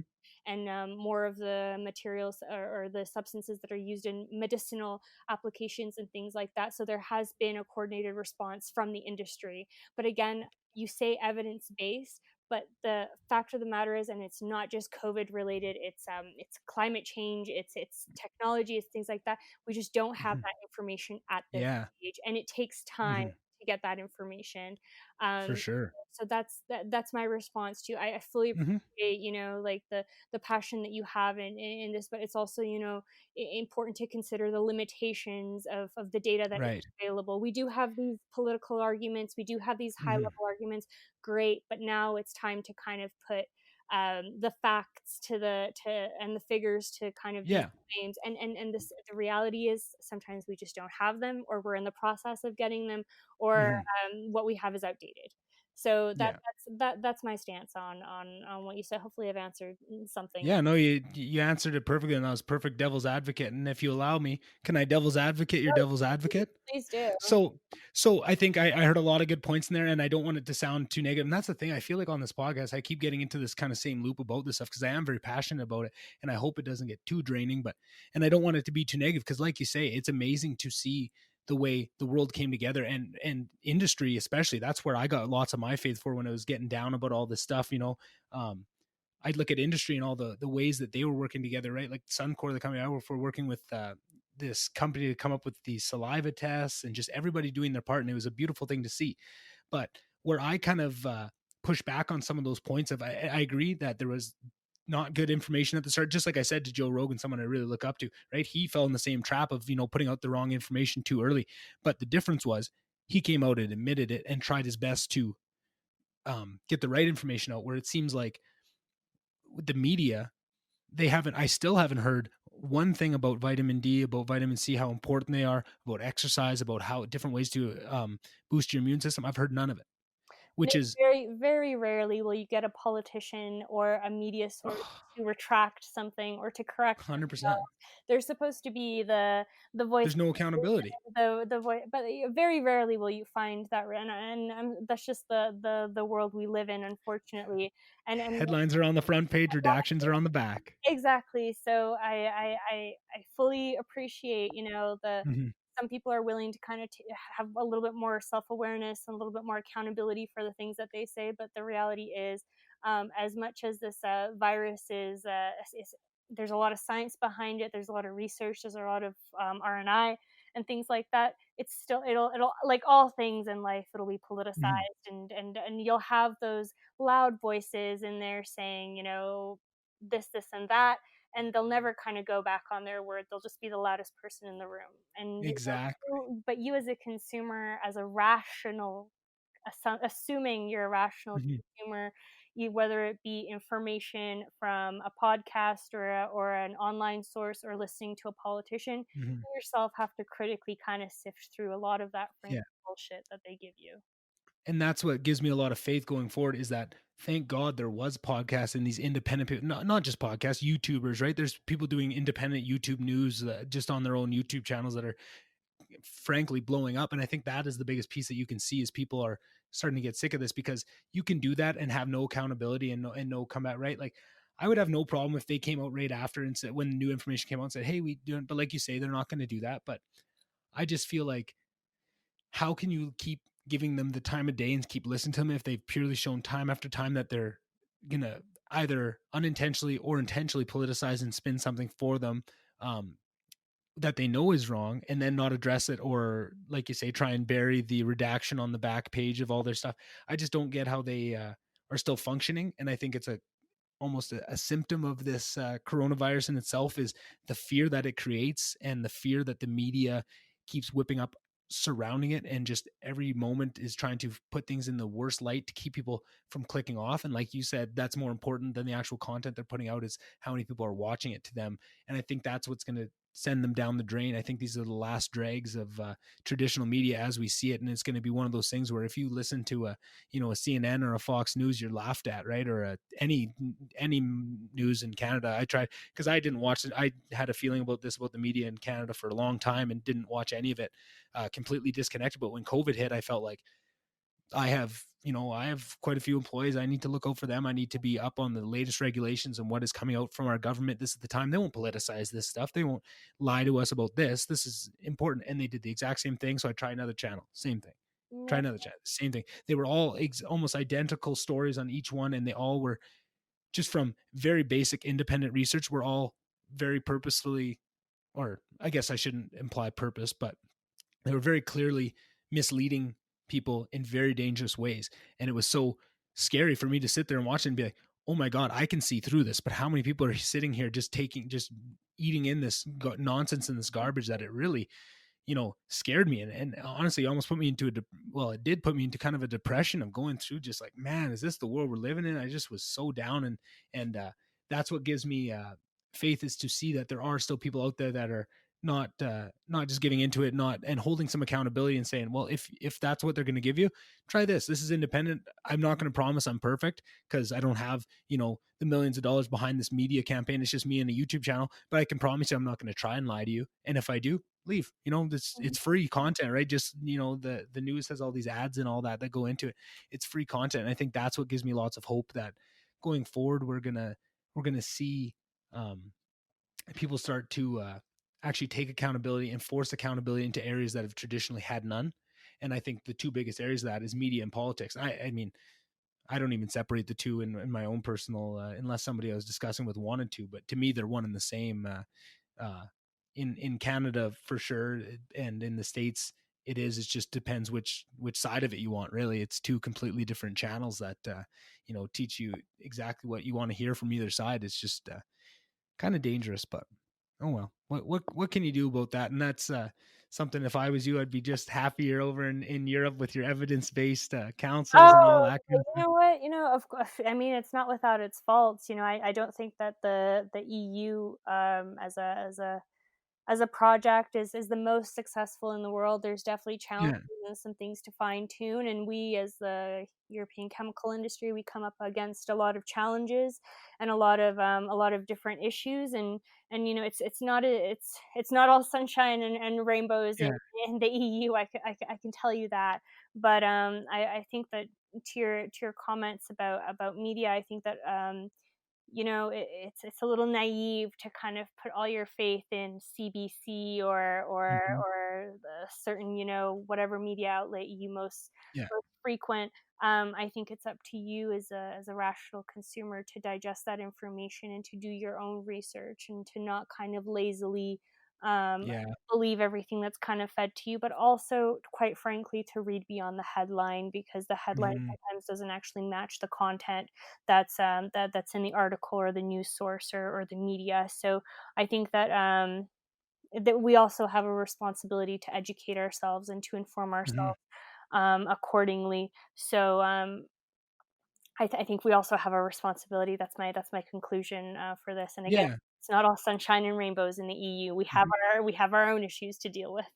Yeah. So in moving over to the EU, what was the biggest change that you found coming from nice spread out Canada? Because that's always my thing. Like I said earlier, I've always had a pull to go live in the UK, but I have a real thing with space, and I like my space. And every time I visited Europe, it was a nice visit. But when I get home, I just love spreading out and just feeling.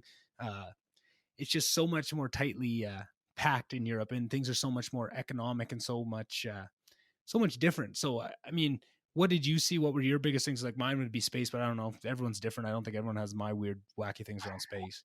So for me, living in Belgium is definitely a 180 from living in Calgary, Alberta. The space, yeah, I completely agree.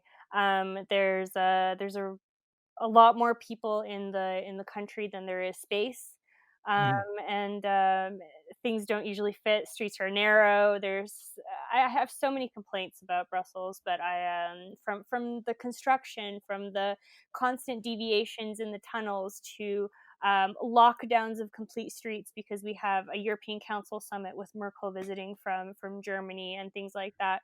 One of the big issues with Belgium in particular that I have is if there's a huge expat community, which is great for me, but we're not Mm-hmm. well received by Belgians.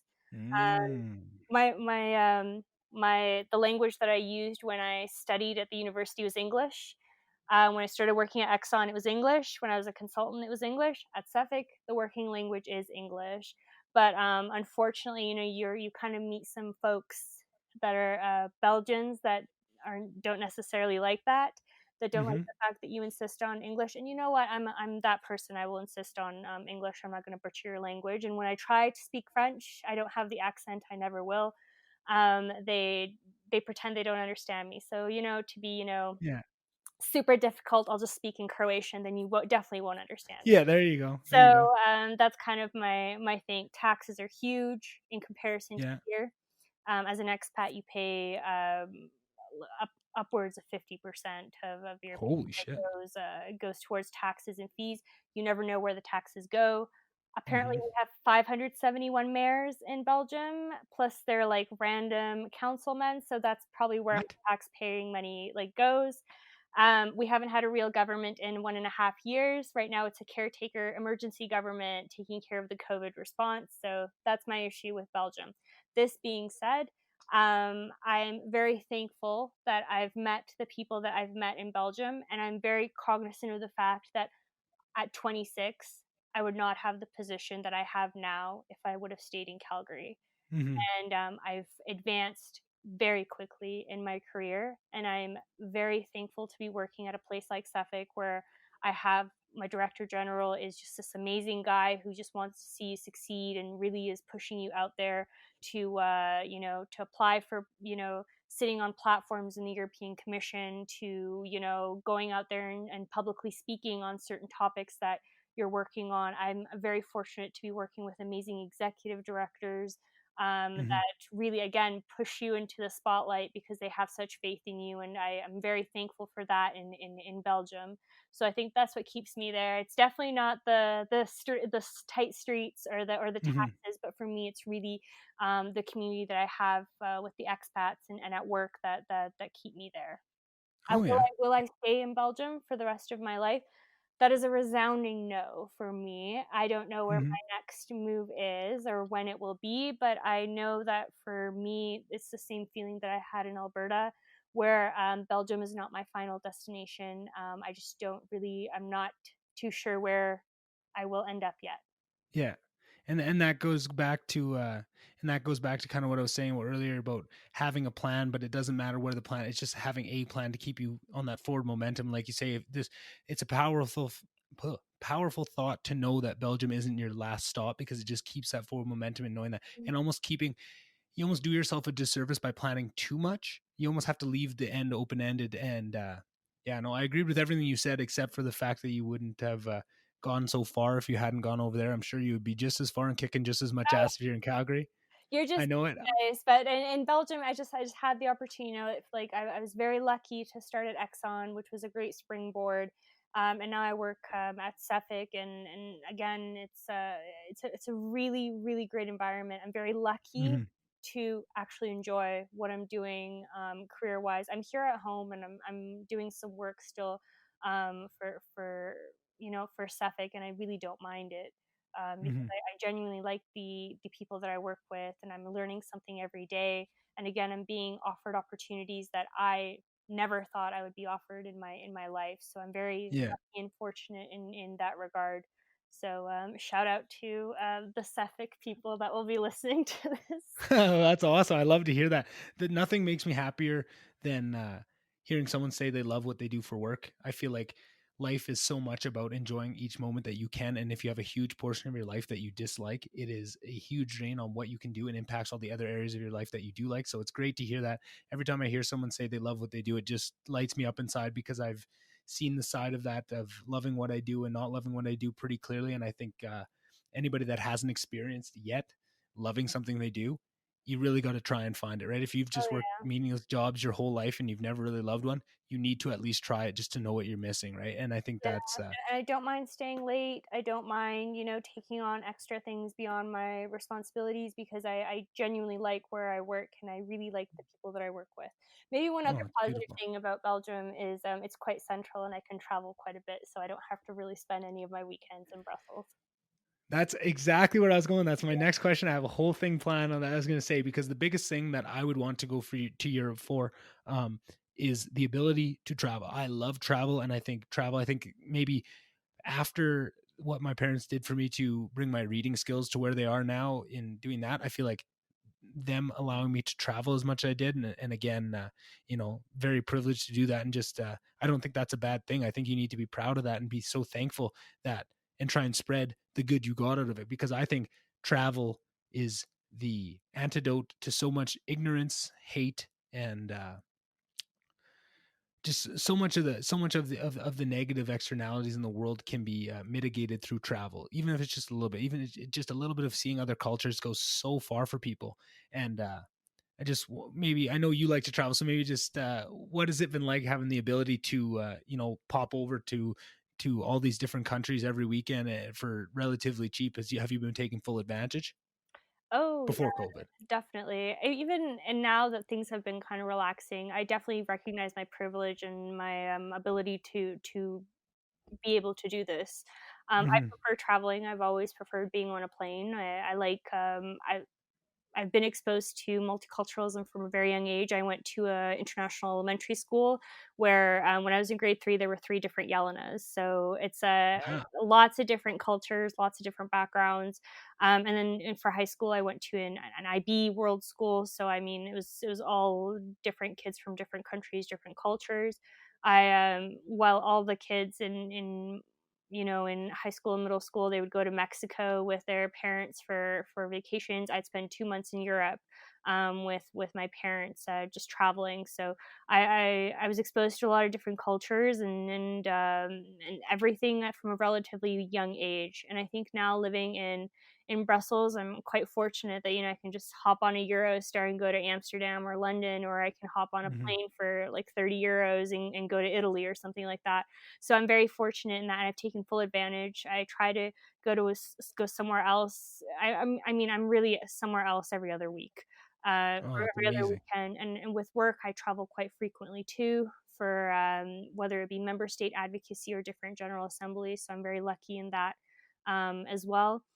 But again, I love to travel, and I mean, Yeah. this summer, even with COVID, of course, adhering to all the different public health advice and things like that.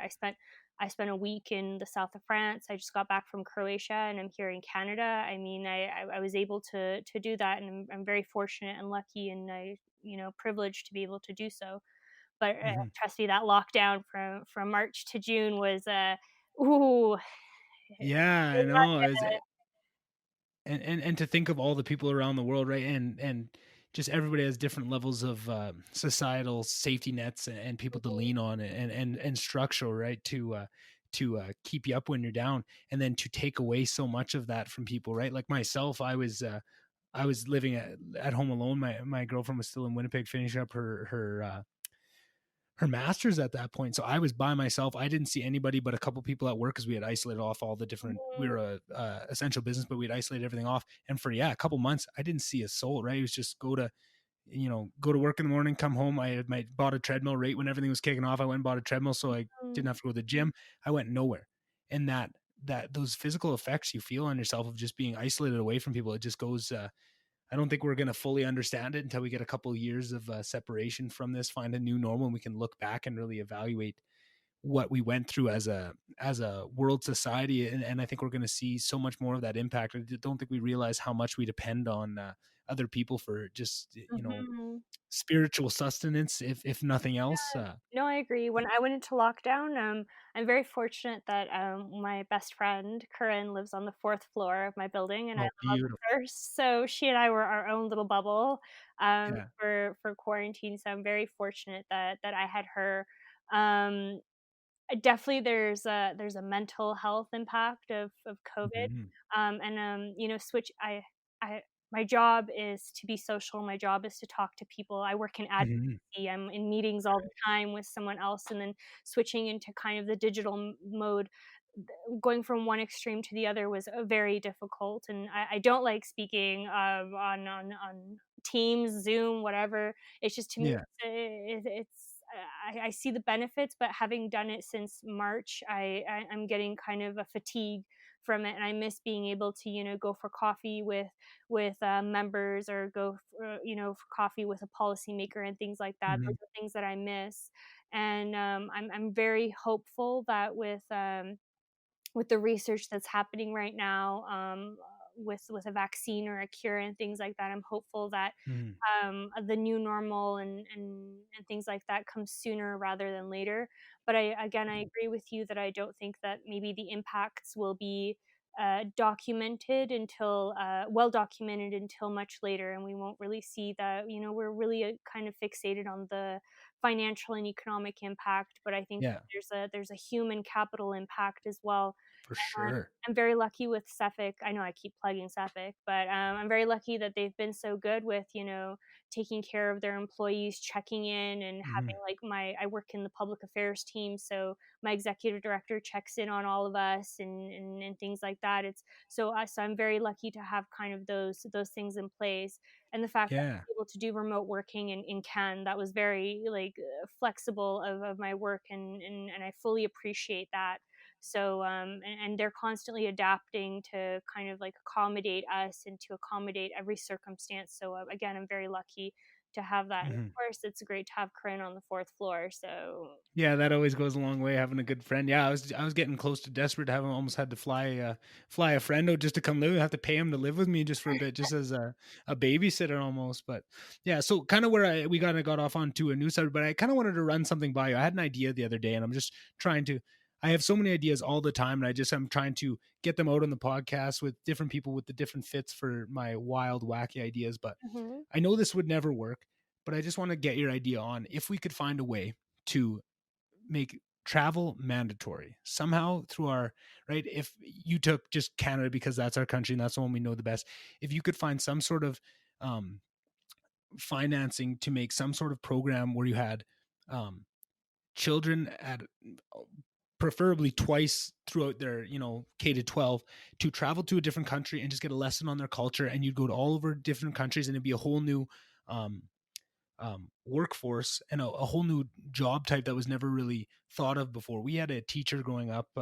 He was our English teacher in university, and he was a huge traveler, and he loved to travel, and he would put together these amazing trips out of Slave Lake, Alberta, a very small town, right? And you could pay to go on these trips, and he would take people to China, to Brazil, to I went to Spain and Morocco on it. My sister went on a couple trips. It was just this amazing thing, and there was probably him alone by going out of his way to add that to his little personal curriculum. Also, he got to travel too and he loved it. So he definitely got something out of it. Mm, But the amount of learning people get from just getting out of Canada once and just seeing that what you see and what is around you is only a small piece of what is out there. And just to give you almost the humbleness to understand that your worldview is very minuscule on the grand scape of things. And I just think how cool would it be to see a society or a country that mimics that European, because I feel like in Europe it's so easy to travel. You get that a lot, and you get to see those cultures are all around you. You're forced to see them. Um, and you want to say Canada's a melting pot. And we have so much cultures you don't need to travel, but it's different. Traveling to a different culture and being immersed goes so far to shake your comfort zone of knowing what you just have this. If you've never traveled, you have this confidence of the world that the world operates as you've seen it, and you have nothing to tell you otherwise. You just need that shaken a little bit, and I feel like we would go so much further and we would unlock so much human capital just by finding a way to bring travel to the world and just starting. I mean, this would be a great program if every country had this, almost like an exchange that everyone would travel at some point. But even if you just started within our own country, I just wish we could find, I don't know what it would cost, but I would love to spearhead that one day of just bringing travel and even if it was for no other meaning than to educate more people on the benefits of travel and more as an abstract idea of bringing more cultural value to it. I think it is. I feel like travel to me is valued too highly on the show and the Instagram photos of what it is, and not on the actual values that you can take out of it. Not to say that people that, post a lot of Instagram photos don't get those values out of it, but I feel like there's we could change our value process on what we value about travel to match more so what people get out of it, and that's not what people usually show off. What do you think of that? I think, it's a great idea. I think, travel should be accessible to all, but, Hmm. the programs that you're talking about, from schools, I think that they should be accessible to all. It shouldn't be to those that can afford to pay for things like so I would, advocate for something a little bit more accessible to everyone. But I Right. don't think Yeah. that travel is maybe the only way that you can immerse yourself in a different Of culture. course not. I think, again, speaking here in Canada, we are, as you say, a melting pot. There's festivals for all the different sort of cultures, and Hmm. also to have an open dialogue with other folks as well. That's also a kind of maybe a softer way Yeah. to expose yourself to different world points and different kind of ideas. Like, travel is very immersive, and you're kind of forced to it. Yeah. But I think that there are also other ways, kind of homegrown ways that you can kind of expose yourself to those things. Again, I'm always an advocate for more accessible travel in the EU. Hmm. We have I think there was just a program for youths that can travel for free on the train systems through going through Europe. Oh, that's an amazing idea. Things like that, or Yeah. uh, they're looking for greater interconnectivity between different member states in the EU. Great, these initiatives are Hmm. kind of in play. In Canada, again, I'm not really aware of any existing Yeah, I initiatives hadn't like really. that, but maybe something like that. But again, I think that I agree with what you say in principle, but it needs to be further refined with like Of course. cost and kind of impact. Yeah, yeah, there's so much that goes into it, and that's why I say it's more of a pipe dream than anything. But just to push back a little bit on what you're saying about, I do think that there's something about travel, about getting on that plane and that fear of the unknown, and nothing can prepare you for the first time you leave your country, right? If you grow up, depending on what age it is that you leave, nothing prepares you for that, and you don't know what you're going to expect walking off the plane. For the most part, you've known what to expect your entire life, more or less, right? Mhm, There's nothing that shakes you up like going to another country, and preferably like I wouldn't say the United States wouldn't count from Canada, right? Or I'm trying to think of anybody that had maybe New Zealand to Australia, right? The ones that are very similar and looks close enough that it's an off match. I think the first time you step off a plane into a completely unfamiliar, different language, different all that, I feel like it is it's almost a rite of passage where I feel like, not to say that you couldn't somehow make that rite of passage and all those feelings happen domestically. There might be a way that you can make some fully immersive, maybe it's VR, maybe it's just a whole, section of town that you completely immerse with road signs and that, and someone goes and lives there and doesn't leave that block for a while. Maybe there is ways to bring it, but I do think there's something about knowing. I don't even think it would work then though, because I think it's something about knowing that as much as you could immerse, just say Japanese culture, you can do a whole course. You could spend a week with learning all about the Japanese culture in Canada. But you know that if something goes wrong or if you're uncomfortable in a situation, you can back out and you're back in your safety of 20 minutes mhm, away. When you are 16 hours away from your homeland, from anybody you don't speak the language, it is a fear and it's almost a forced capability, because if you don't figure it out, I feel like there's so many times in life, in so many different, right? Like you said, it doesn't have to be travel. It's about being forced to figure it out, more or less. mhm, I think that is the basis of the idea. And what I'm trying to get at is people need to have some way. It could be different for everybody. They have to be forced into a situation where their hand isn't held and they're forced to figure it out, right? mhm. That can be a weight loss journey. That can be Go a to spiritual Lister. journey. Yeah, that can be golden list. It can be anything you want it to be, and I just think it's such an important piece that more and more our instincts are to help each other, and I think it comes from a good place. I think it comes from love, right? Like if you have a kid, you don't want them to suffer at all, but suffering is an important part of life and growing, and suffering was a huge piece of making me who I am. But when I have kids, I don't want them to suffer, but I know I'm going to have to force that in controlled areas. And I think travel is one of those ones where it can be done right, it can Mhm, be extremely powerful and is one of the more foolproof ones. Like that, you can have bad experiences, you can scare people away from it. But I think on the whole, of say you just sent 1,000 kids a year, I think probably 900 of them. I think higher, but just to be considered, I think 900 would have a pretty positive experience and be pretty changed as their life. But it doesn't have to be that. And I just think trying to find more ways and renewing the importance on trying to figure things out, right? Like that was one of my biggest things when I jumped into this role doing this work that I'm doing now at 23 years old with absolutely no idea what I was doing, right? Just forced to figure it out. That was a huge um um what do you call it when a caterpillar goes into a Metamorphosis, or is that? huge metamorph? Yeah, that's exactly where it's going, right? It's a huge metamorphosis that you go through, and you do so much growth so quickly when you're forced into those situations. And I feel like travel is the least. This sounds crazy to say that traveling 16 hours away from everyone you know is low risk, but I feel like in comparison to other situations that you have to go through to put yourself in that situation where you're forced to figure it out and you have that fear and that adrenaline and that rush that comes with traveling, I feel like it's almost the least stakes that you can do to get that out of it. But I do think that you're very right that it doesn't have to be travel. There's other ways you can do it, but the idea of what it is kind of Mhm, cool. And I just like kicking ideas around like that because I think it's just I often think of what is ways that we could level up the amount. Like we have so much human capital in every country, right? I like to look at Canada because that's what we have. But what would be a small change? That's not a small change, sorry, but an idea that could level up an entire society to make them better in a uniform way. And I feel like mhm, if everybody traveled, you would. And I feel like it'd be a huge cost. Like you say, it'd be probably billions of dollars if you wanted to instate something that gave access to everybody within your country. Countries Canada's size, that'd be quite sizable. But I think the benefit of that human capital and the growth that we would see out of the society that it would turn into would be well worth it. And I think it would repay itself in terms of just pure GDP when you look at it that way. I think mhm, you would. I think there's lots of things like that. I think like if you put everyone, I think the same thing, Jelena, about therapy.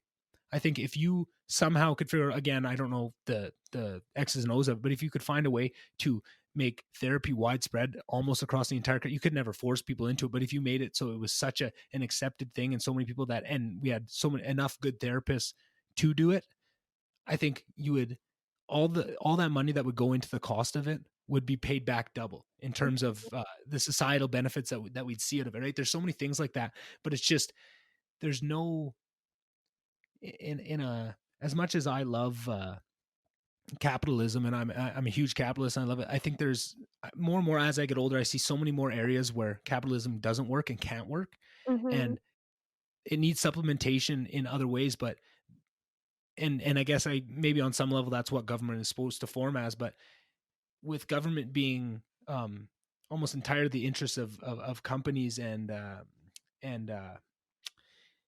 you know other political groups and all that there's no one waving the bell of the people of this thing like, hey, we're all here that we would all benefit of this if you put some money over to here, but that doesn't benefit the people that are actually in control. And I feel like we need to start shining some light on them and at least discussing these ideas so that we can at least see that even if it never happens, I think more people understanding the merit in them will have people take the personal accountability of doing themselves, right? If they can understand of the impact that could have if everybody did it, that puts more emphasis on you prioritizing that for your own kids or Mhm. your own, right? Whether it's therapy, whether it's just about in encouraging growth. And I feel like you said earlier, the earlier you start trying to grow, the quicker you can get to these next steps because it all builds upon itself. Yeah. And I think all these little things we can do to try and jumpstart that process in people younger and younger. I don't want people waking up at 35 realizing they hate their job and they hate what they're doing and don't want to have that realization. I want that to happen at 22, 23, Mhm, right?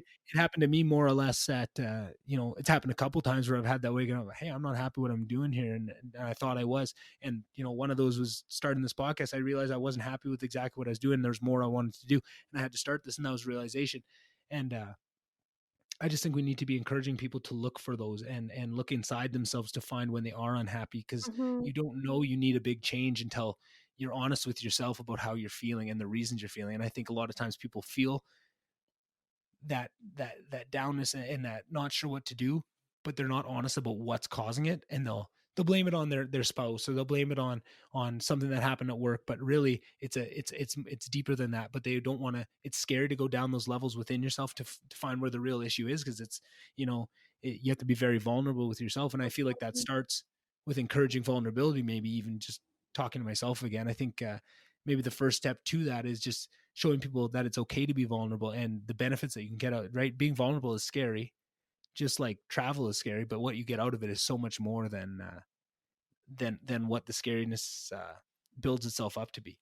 No, I agree, and I think it comes back to our earlier conversation that, self exploration and self acceptance, and life in general is such a dynamic journey. You never know what'll hit Yeah. you. You just kind of have to be open to all Yeah. things and try all things and see And what keep works best momentum. for you.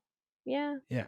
And keep moving forward. That's the biggest thing. I feel like life is tough and there's going to be times, but if you can just keep getting up and keep trying again, you're going to make it eventually, right? And that's what I love about you. Like I feel like seeing you have a plan like that, it got you on a road that got, and to see you so happy with the job you're doing is so nice to me, because it's like, oh, well, that is clearly you would never have gotten that job. You would never even be in your, if you didn't set that plan in third year or however earlier you set that.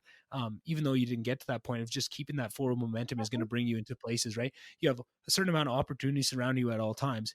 You know, you can take advantage of them or not, but if you keep moving forward, new opportunities are going to pop up, right? Doesn't mean you have to take them all. If you're happy on the road you're on, you don't have to turn Yeah. off. You can keep on it.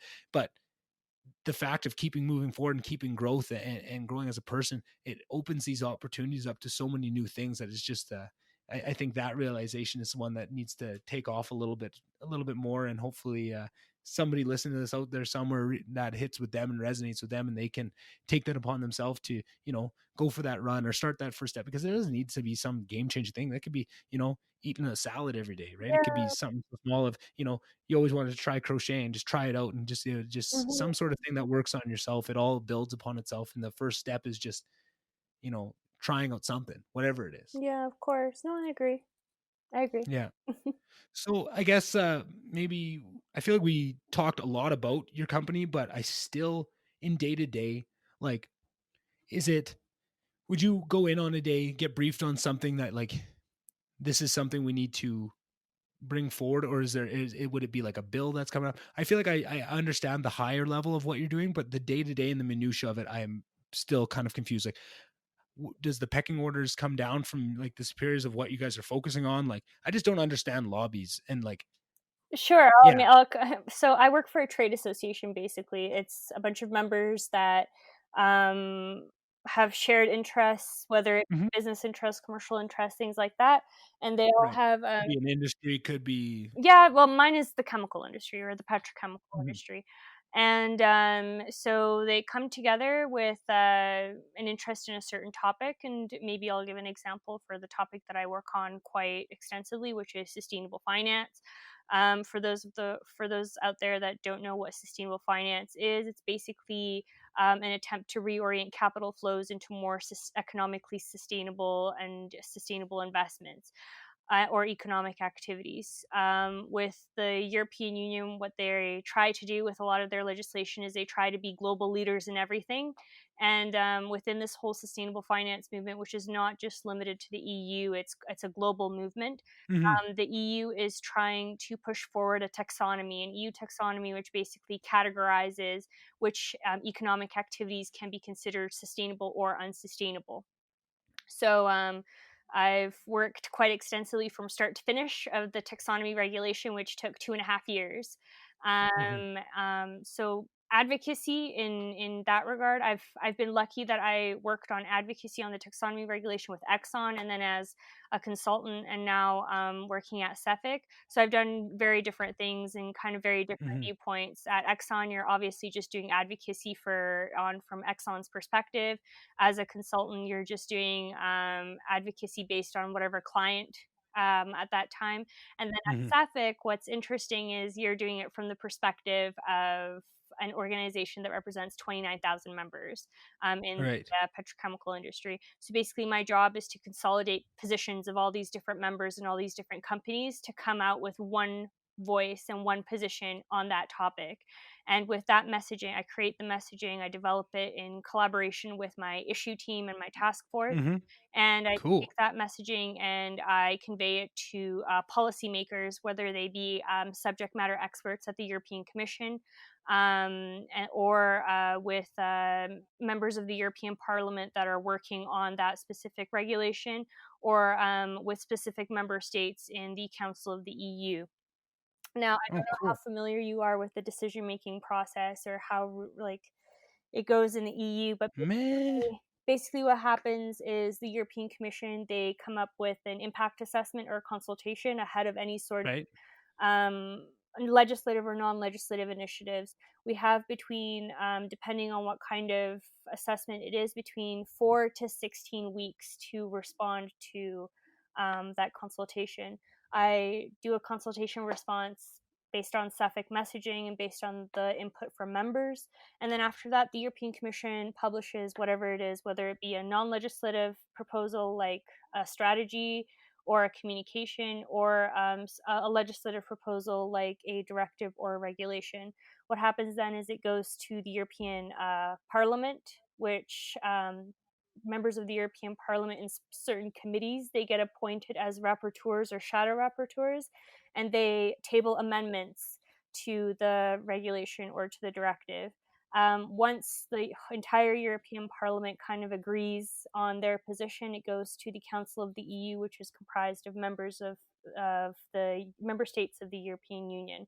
They come out with their own common position, and then there's a trilogue process where the Council of the EU and the European Parliament, they have to come to a one position, which then becomes which is then adopted into a regulation or a directive. So there's multiple avenues Holy man. there's multiple avenues to influence and to advocate, whether it be in sort of the prep work for the European Commission, whether it be tabling amendments through a certain member of the European Parliament, or whether it be meeting with competent member authorities.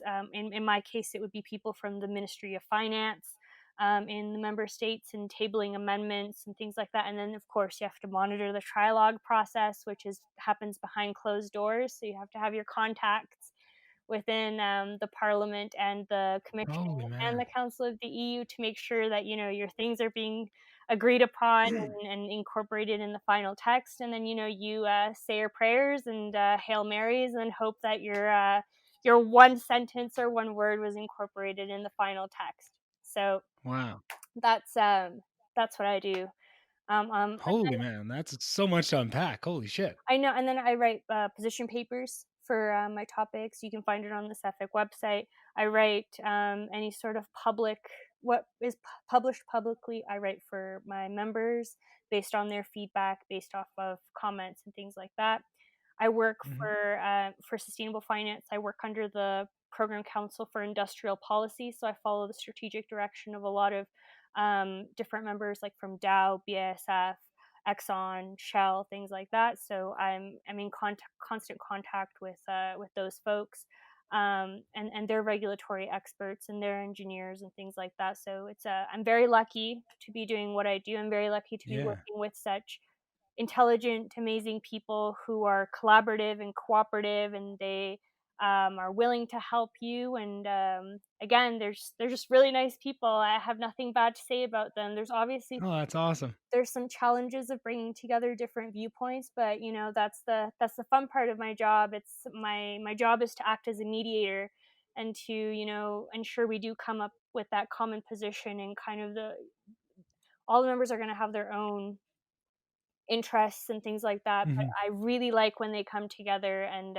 come up with strong statements on very important issues like I don't know, like hazardous chemicals, sustainable Hmm. finance, on classification systems and things like that. So it's very nice to see. And again, I can't say enough. I love what I do. I love Yeah, that's what I work awesome. with. So that's my It's job. it's so it's so funny to hear you describe it because it sounds like if someone could just if you took what I knew of you from Lister and just the force that you are and you tried to design a job to be perfectly fitted for like the skills that you have. It's so funny to hear. It's just like a perfect fit for what I know, but I don't want to assume I know you that well, but it's just so funny to hear and how happy you are doing it, and just what a good fit it is. One question I have, that sustainable finance, that sounds cool to me. So is that kind of taking the money you make from the non something, what are you would designate as a non-sustainable company, and trying to reinvest that into more sustainable ones to try and like So here's increase the benefit, or is that, or am I looking at that wrong? so here's the fun part about sustainable finance. So up until recently, and recently I mean like maybe 1 or 2 years ago, sustainable finance was really kind of a niche product when it comes to investors. Mm-hmm. It's basically investors go to a bank or whatever, and they want to invest in certain things, and the intermediary gives them kind of different options, and they say, oh, but this, like, if they give an oil and gas project or a wind or solar project, and they'll say like, oh, this project here, it's a lot more the environmentally sustainable than the oil and gas one. It may or may not have the same return. You have a choice to invest where you want to. So what the EU is trying to do with the taxonomy is they're trying to classify which economic activity is sustainable or not. The issue is that there's no definition for what is sustainable. Mm. Sustainability is it's a very meta concept, and because Mm-hmm. of that, there's no quantitative indicators. So what the EU is Right. trying to do is they're trying to quantify a lot of those indicators. And so what they've done with Mm. the taxonomy regulation is they've put forward sustainable and unsustainable technologies. So for sustainable, it's economic activities that are sustainable in and of themselves. So like solar power projects, things like that. And then Mm-hmm. unsustainable activities like coal or solid fossil fuels. And then what they've done is they've put in different categories like transition and enabling technologies. So for transition technologies, it's technologies that enable the sustainable quote unquote transition. Um, but there is like an end life to them. They're just helping in the transition. And then there's enabling technologies which enable sustainable activities. Oh, okay. So they're like a precursor basically to Mm-hmm. them. And so it's very interesting, but the difficult part of it now is they've kind of come up with a framework. So the four different kind of categories, they've come up Mm-hmm. with six environmental objectives, things like that. And now comes secondary legislation, which is what I'm working on, which is kind of technical screening criteria, which will be used to determine whether or not how to classify each economic activity. And that's a lot more Okay. technical. There's engineers Yeah. work on that, and that's things like that. But it's a very interesting concept. It's underdeveloped, and really the end goal is for investors to kind of go into a bank and be able to look at kind of different portfolios, and so the Mm-hmm. oil and gas portfolio is kind of on par with the sustainable portfolio at the end of the day. So it'll kind of reorient kind of that Mm-hmm. capital that would normally go to the oil and gas projects. It would reorient it to the more sustainable, enabling, or transition economic activities. So it's Right. interesting. And the thing is, with the chemicals industry, is we're very interesting because we kind of have our foot in the door of all the different categories. So we have the two Right. extremes, like sustainable activities or unsustainable activities, or the kind of middle activities like transition and enabling. So we kind of have our foot in the door in all of it, which is Right. why we're so interesting. And Mm-hmm. there's a lot of R&I happening within a lot of our member companies What that is RNI? research and innovation, um, Oh, right. looking into kind of different technologies and things like that, like carbon capture, like advanced biofuels, like algae, things like that. So, Mm-hmm. but again, it's a process, and what the EU Yeah. is trying to do again in their attempts to kind of be a leader in everything is they think that really things can happen overnight. But you can, and they're fast tracking this taxonomy to be applied and used by financial institutions and to apply to sort of EU based companies. Um, by the end of I think with the timeline that they've given right now in the regulation, they kind of want things up and running by 2023, and that's just Oh, wow. no. So That's not happening. no, that's not happening. Well, in my opinion, that's not happening. This is not Cephic's position. This is my Yeah. position. But it's very interesting working on the topic, and it's something that I'll take into PhD studies as well. But Oh, cool. I'll maybe connect some of the things I said before with the better Mm-hmm. regulation stuff. My PhD will look at studies will look at the better regulation principles and how they're not adequately applied using sustainable finance as a case study for industry, because sustainable Mm-hmm. finance is in the EU was largely driven by insurance companies because they were tired of paying out large amounts to folks who were impacted by climate disasters or things like that. So what they're trying to do is they're trying to streamline a lot of the climate risks into the financial system and stuff like that. So they don't Hmm. have to pay out everything. They want investors to be aware of kind of what Yeah. they're contributing to. So and I don't think that pure industry was adequately consulted at the beginning Hmm. for this initiative because as conceptual as it sounds, there's a lot of technical aspects behind it, and quite frankly, I think engineers are best suited to start looking at thresholds and all that good stuff, Hmm. as opposed to me or someone from maybe civil society. So. Yeah. And it's so funny hearing you describe that. I about three-quarters of the way through there, I realized I definitely did a class on this in economics and in business about that exact idea. Mhm. So it's so funny how I had forgotten that. And then as you're talking, I was like, oh wait, I do know about this. I've actually read on this. The Yeah. thing is, Um, sustainable finance is sometimes confused with what investors call conscious investment, where yeah. it's It's essentially just trying to capture externalities that aren't yeah, captured in the regular market. exactly. So what they're doing now is they're a little mainstreaming a little bit more. It's becoming a new business model for Hmm. a lot of different companies. And I mean, you've heard, Goldman is divesting, and Hmm. BlackRock is divesting, and Yeah. it's And I think that it's funny because that idea of what it's trying to do is trying to capture more of the externalities that the regular market is missing.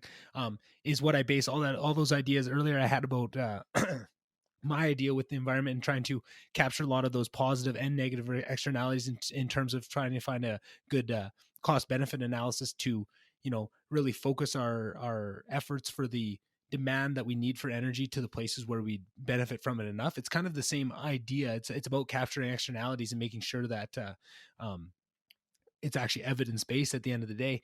well, But I conventional guess finance doesn't work, you can't really assume that all investors are rational, you can't assume that nope. all investors have the same access to all the different information, it's just, Hmm. it's time to rebuild that model.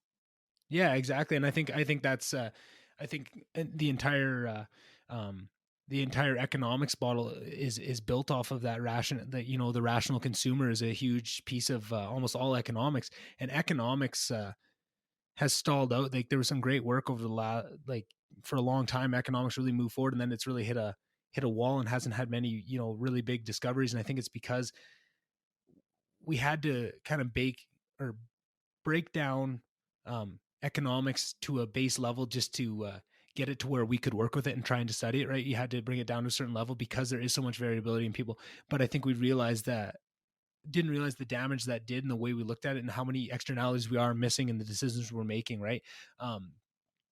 And I guess before I forget to ask this question, because I've meant to ask it a bunch of times, I have a question about um, that program you just talked about. I already forgot the name of it.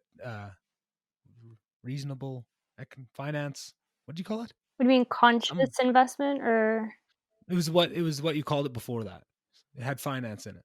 conventional finance? I'm not sure. Yeah, whatever it was. So just the in trying to capture those externalities so that when you're looking at different portfolios, you can see So sustainable the finance.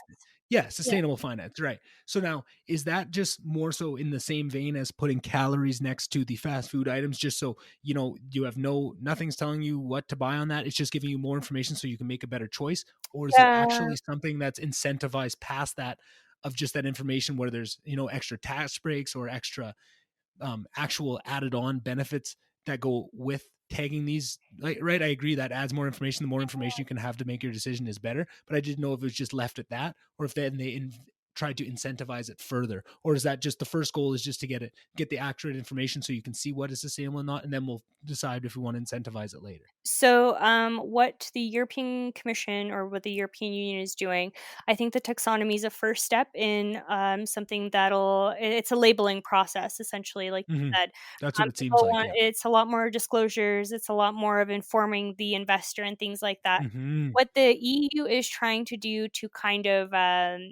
I mean, they can't force the taxonomy on anyone. An investor will Hmm. invest where they want to.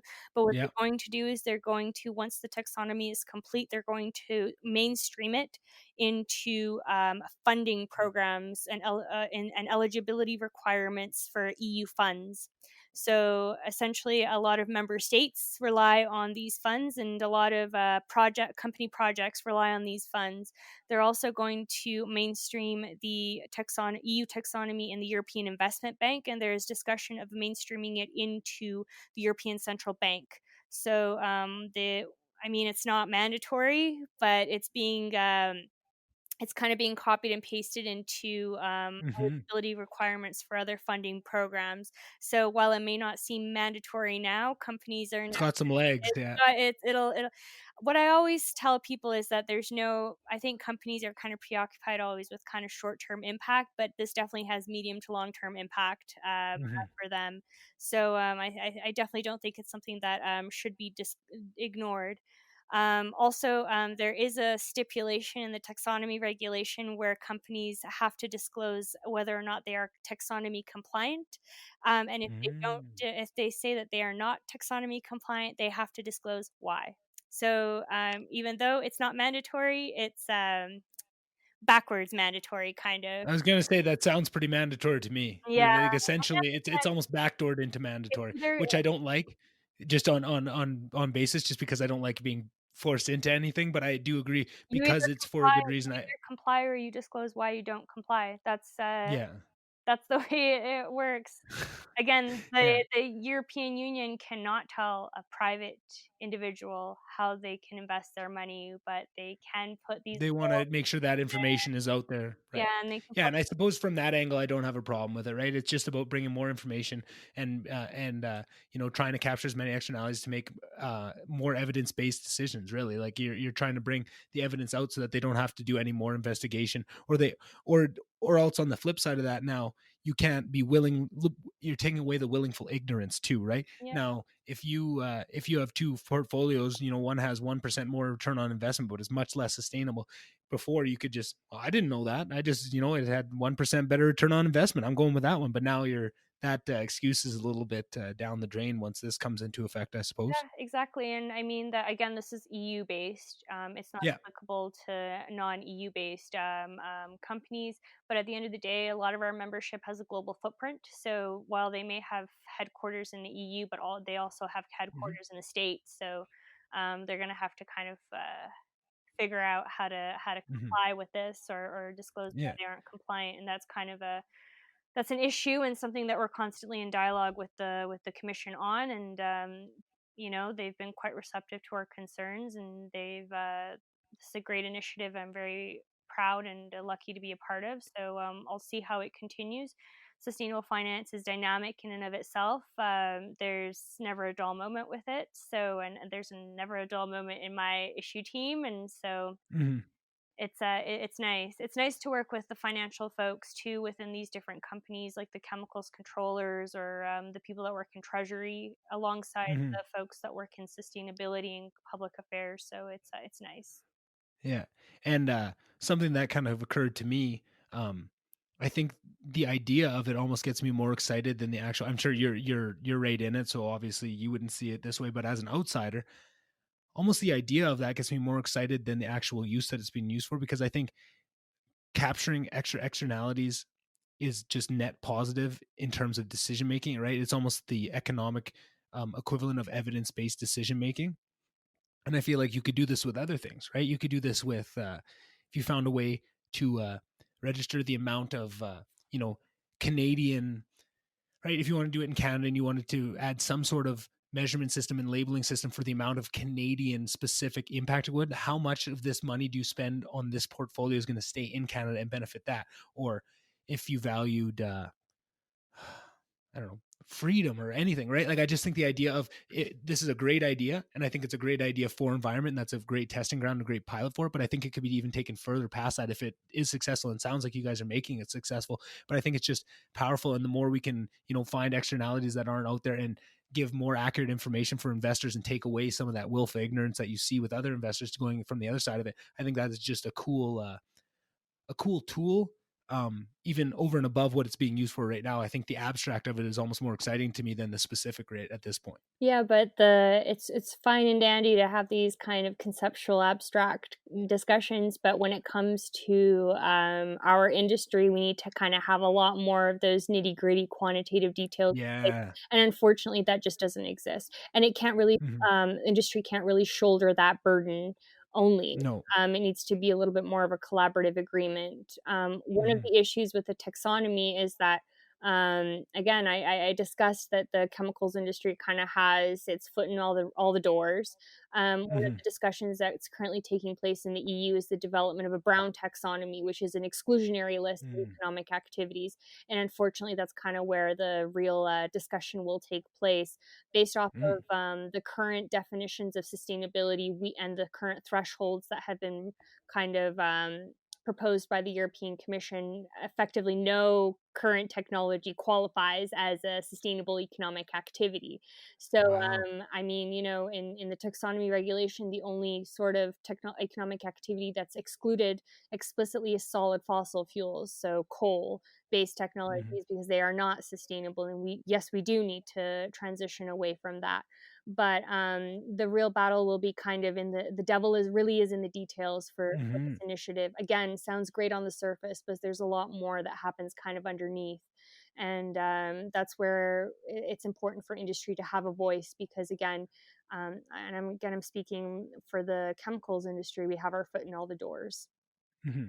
So, oh, that's very interesting. So, kind of the stop me if I'm wrong because I'm just, I just learning about this now, but it sounds like the option that is being brought forward is we are going to put our own list of just blocking these completely, right? And your guys' solution as industry is, well, let's not do this. Let's think about this rationally. Let's give you evidence base where we give you a sliding scale where you let the consumer decide how much of this risk and environmental impact do they want to pay for, and they can balance that themselves Mhm. instead of just blocking it out, Yep. which is extra freedom in the way I look at it. Liberty versus it keeps the spirit of what is important to a successful economy alive in the real spirit of what, like I said earlier, I think I'm a big believer in capitalist values in that to a degree, and I think there's areas, but I think more so less in the traditional sense of what that would mean to more people and more so in the spirit of what that is of giving choice and freedom. And I feel like that nails all those buttons that make me light up and feel good about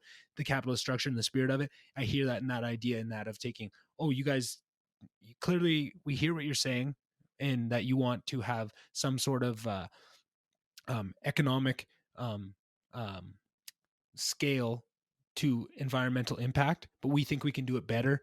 That's your idea, but just hold off on that. Let us come up with a better, more reasonable, evidence based plan, and we'll pitch that to you. And then it just kind of, like you said, it goes through all the points, and you try and help it along the whole way, and then eventually it just gets in, and you do your Hail Marys and hope it gets through. Yeah, Is that a and accurate representation? I think so. And I mean, it's a good way to put it. I think that we as industry, we kind of, we don't always have the data, and we don't always have kind of those evidence-based solutions, but we do ring those alarm bells when we kind of think something is unachievable at this stage, and we bring kind of Yeah. the rationale of why it's unachievable at this stage. I don't think Hmm. what the European Commission is kind of doing in some respects is they put the cart before the horse on a lot of things. Yeah. Yeah. And I think we as industry were quite good at saying, "Listen, let's see how the market reacts to what you've Yeah. proposed before kind of going to stage Hmm. 5 and skipping stage 2, 3, and 4." So Hmm. that's kind of that's my job, and I'm happy Yeah. with the topic, and it's dynamic, it's constantly changing. Hmm. So it's interesting, never a dull moment. Yeah, and it's cool. It's cool to hear you say it like that. Of yeah, they do put the cart in front of the horse sometimes and force you guys into coming up with it. But I feel like that is what makes a company like that successful, is being forced into having to come up. Right? It's just And it's we're more almost than like happy to content. have these conversations, just as long as Yeah. we have a seat at the table for Hmm. these types of initiatives. And Hmm. I think with Cefic, I'm really happy that we have a really good reputation in the Brussels bubble and in the European Union. So Yeah. we're taking quite seriously. Again, our director general is very well known, and he really does strive to put the best face for the company. So Oh, that's cool. And yeah, it just like we said, kind of a running theme throughout this podcast and a bunch of podcasts, just hard times make strong people. And I think the hardships of being forced into some of those roles of maybe in a perfect world they wouldn't put the cart before the horse. And maybe keep the before they put out their idea, let's bring it to everyone, just like we said at Lister, when the LH just say, hey, well, let's just give us a seat at the table and let us have a discussion about this. If we still end up at the same place at the end, at least we had our voices heard. But the fact that they force you into that, it's almost like concentrated problem solving, right? It's Yeah. okay, they already put the cart before the horse. We have to come up with a better, that's their solution. What is the best solution we can come up with under the crunch and put the brightest minds together? Something about that idea just gets me excited and about that. And that gives me a new way to look at what lobbying is. I think I've had a pretty negative view of it in the Oh, but past, just just think of it as advocacy, not lobbying. It's a much advocacy. Okay, I got to change my terminology. advocacy, not loving sounds like, yeah, I'm not like a DC tobacco lawyer. Yeah, you're right. You're right, and that's exactly what I view when I think of it. But when you said you were doing it, I was like, oh, it can't be that bad. I trust you. No, it's very Yeah, interesting, and I again, I like that it's very outward facing. It's very external, and I love, yeah, speaking with the folks that I do, and I'm with, and hmm, I love going to these meetings, to these forums, to these expert groups, and things like that. I feel like yeah, I'm constantly learning something, and it's in a very almost academic environment, and I respond well to that personally. So I'm yeah. again very fortunate to be in that position and being able to do that at 26. So Oh, that's awesome. Well, before we wrap this up, I've already kept you here all your Friday night, but I'll try and let you go without keeping you too far longer. But what would you say is the biggest thing you've learned working there? Because it sounds like you've had a bunch of amazing mentors and a bunch of really smart people to be able to test yourself against and grow with. What do you think is the biggest area of growth within yourself you've seen since coming on board there? I think I've learned to listen a lot with Hmm. my position and kind of the work that I'm doing. I think that, you come in, of course, with your own opinion and your own kind of position. I think I've learned to listen, to sit down and really listen to someone else's perspective, not just listen kind of to be nice, but listen and Hmm. absorb. So active listening, I think I've developed that skill quite well, and Hmm. it's thanks to Suffolk, and because of that, I've been able to write position papers that generally don't really get any feedback from the membership. They just approve it. But that's because I'm actively listening to their point of view and incorporating them into my written work. So they see their point Hmm. represented. They see no issue with what's being published. And again, that's something that I learned at Suffolk. Um, that's like the main thing, but also doing it in a diplomatic Yeah. fashion. And again, that's thanks to Marco Mensink, our director general, and Noria Fai, my executive director. It's thanks to the two of them, and also one of my mentors, who's a very well-known lobbyist in the EU, Aaron McLaughlin. He's written so many books on advocacy in the EU, and I'm very lucky to be working with him. These are all the people that have taught me this, and I think they Hmm. deserve recognition for that. Oh, that's amazing. I think I couldn't think of a better skill than active listening. If I just had a magic wand that I could, bump up everybody in the world 3 levels on some skill, I think active listening would probably have the biggest net positive effect. So that's great to see that that's what they're teaching and that's what you're taking out of it, because I think that is something that any way you slice it, that's just going to help you for your entire life in every aspect, whether it be work or personal. Mhm. Active listening is just going to, pay itself back in spades. And the more that everybody listening can try and, take that to heart of how important of a skill it is and work on it within themselves. You don't have to have amazing mentors to show that to you. All you need to hear is that that's an important value. You can try and find it in everything in your day, right? Once you start looking to once you find the importance of a value or a skill, you'll start to find ways that you can work on it in everyday life, regardless of what kind of mentors you have. And I think that is a great message and a great way to end it on. Unless we miss anything, anything else we didn't cover, or anything more that we need to talk about in terms of your job or your journey to get there, or your own personal growth, anything we didn't cover? No, I think we've pretty much covered it. My life's an open book, so Awesome. Well, I'm sure you'll be on again, and I'm sure you'll be doing maybe the same thing or maybe new things, whatever you're doing. I know you'll be kicking ass at it, and I can't thank you enough for coming on. And thank you I for really enjoyed having me. chatting with you, like I always do. Oh, likewise. Thank you for having me, Nick. It was really nice catching up. Yeah, it always is. Always is. All right. Thank you again for sticking with me through the whole podcast. I can't say thank you enough. But like I said in the intro, got some really cool ideas upcoming for some events. Try and get some people involved. Couple ideas on how to get some in-person interviews going again.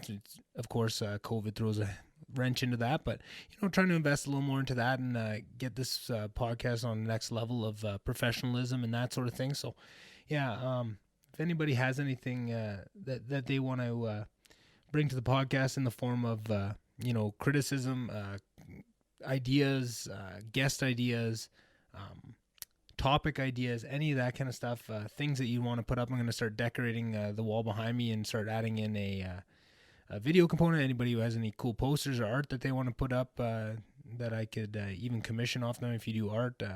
Interested in all these things. I just think it's such a,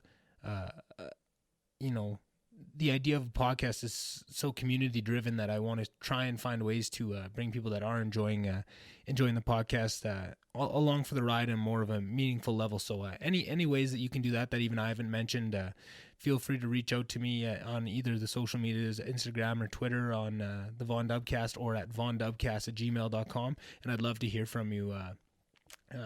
I could talk about this podcast all day to anybody if they really wanted to. So, anything like that, come hit me up. I would love to talk about it. And thanks again for listening, and I'll see you next week, or maybe if I get better at getting some more goddamn guests, I'll start seeing 2 weeks. But if not, I'll see you next week. All right, bye-bye.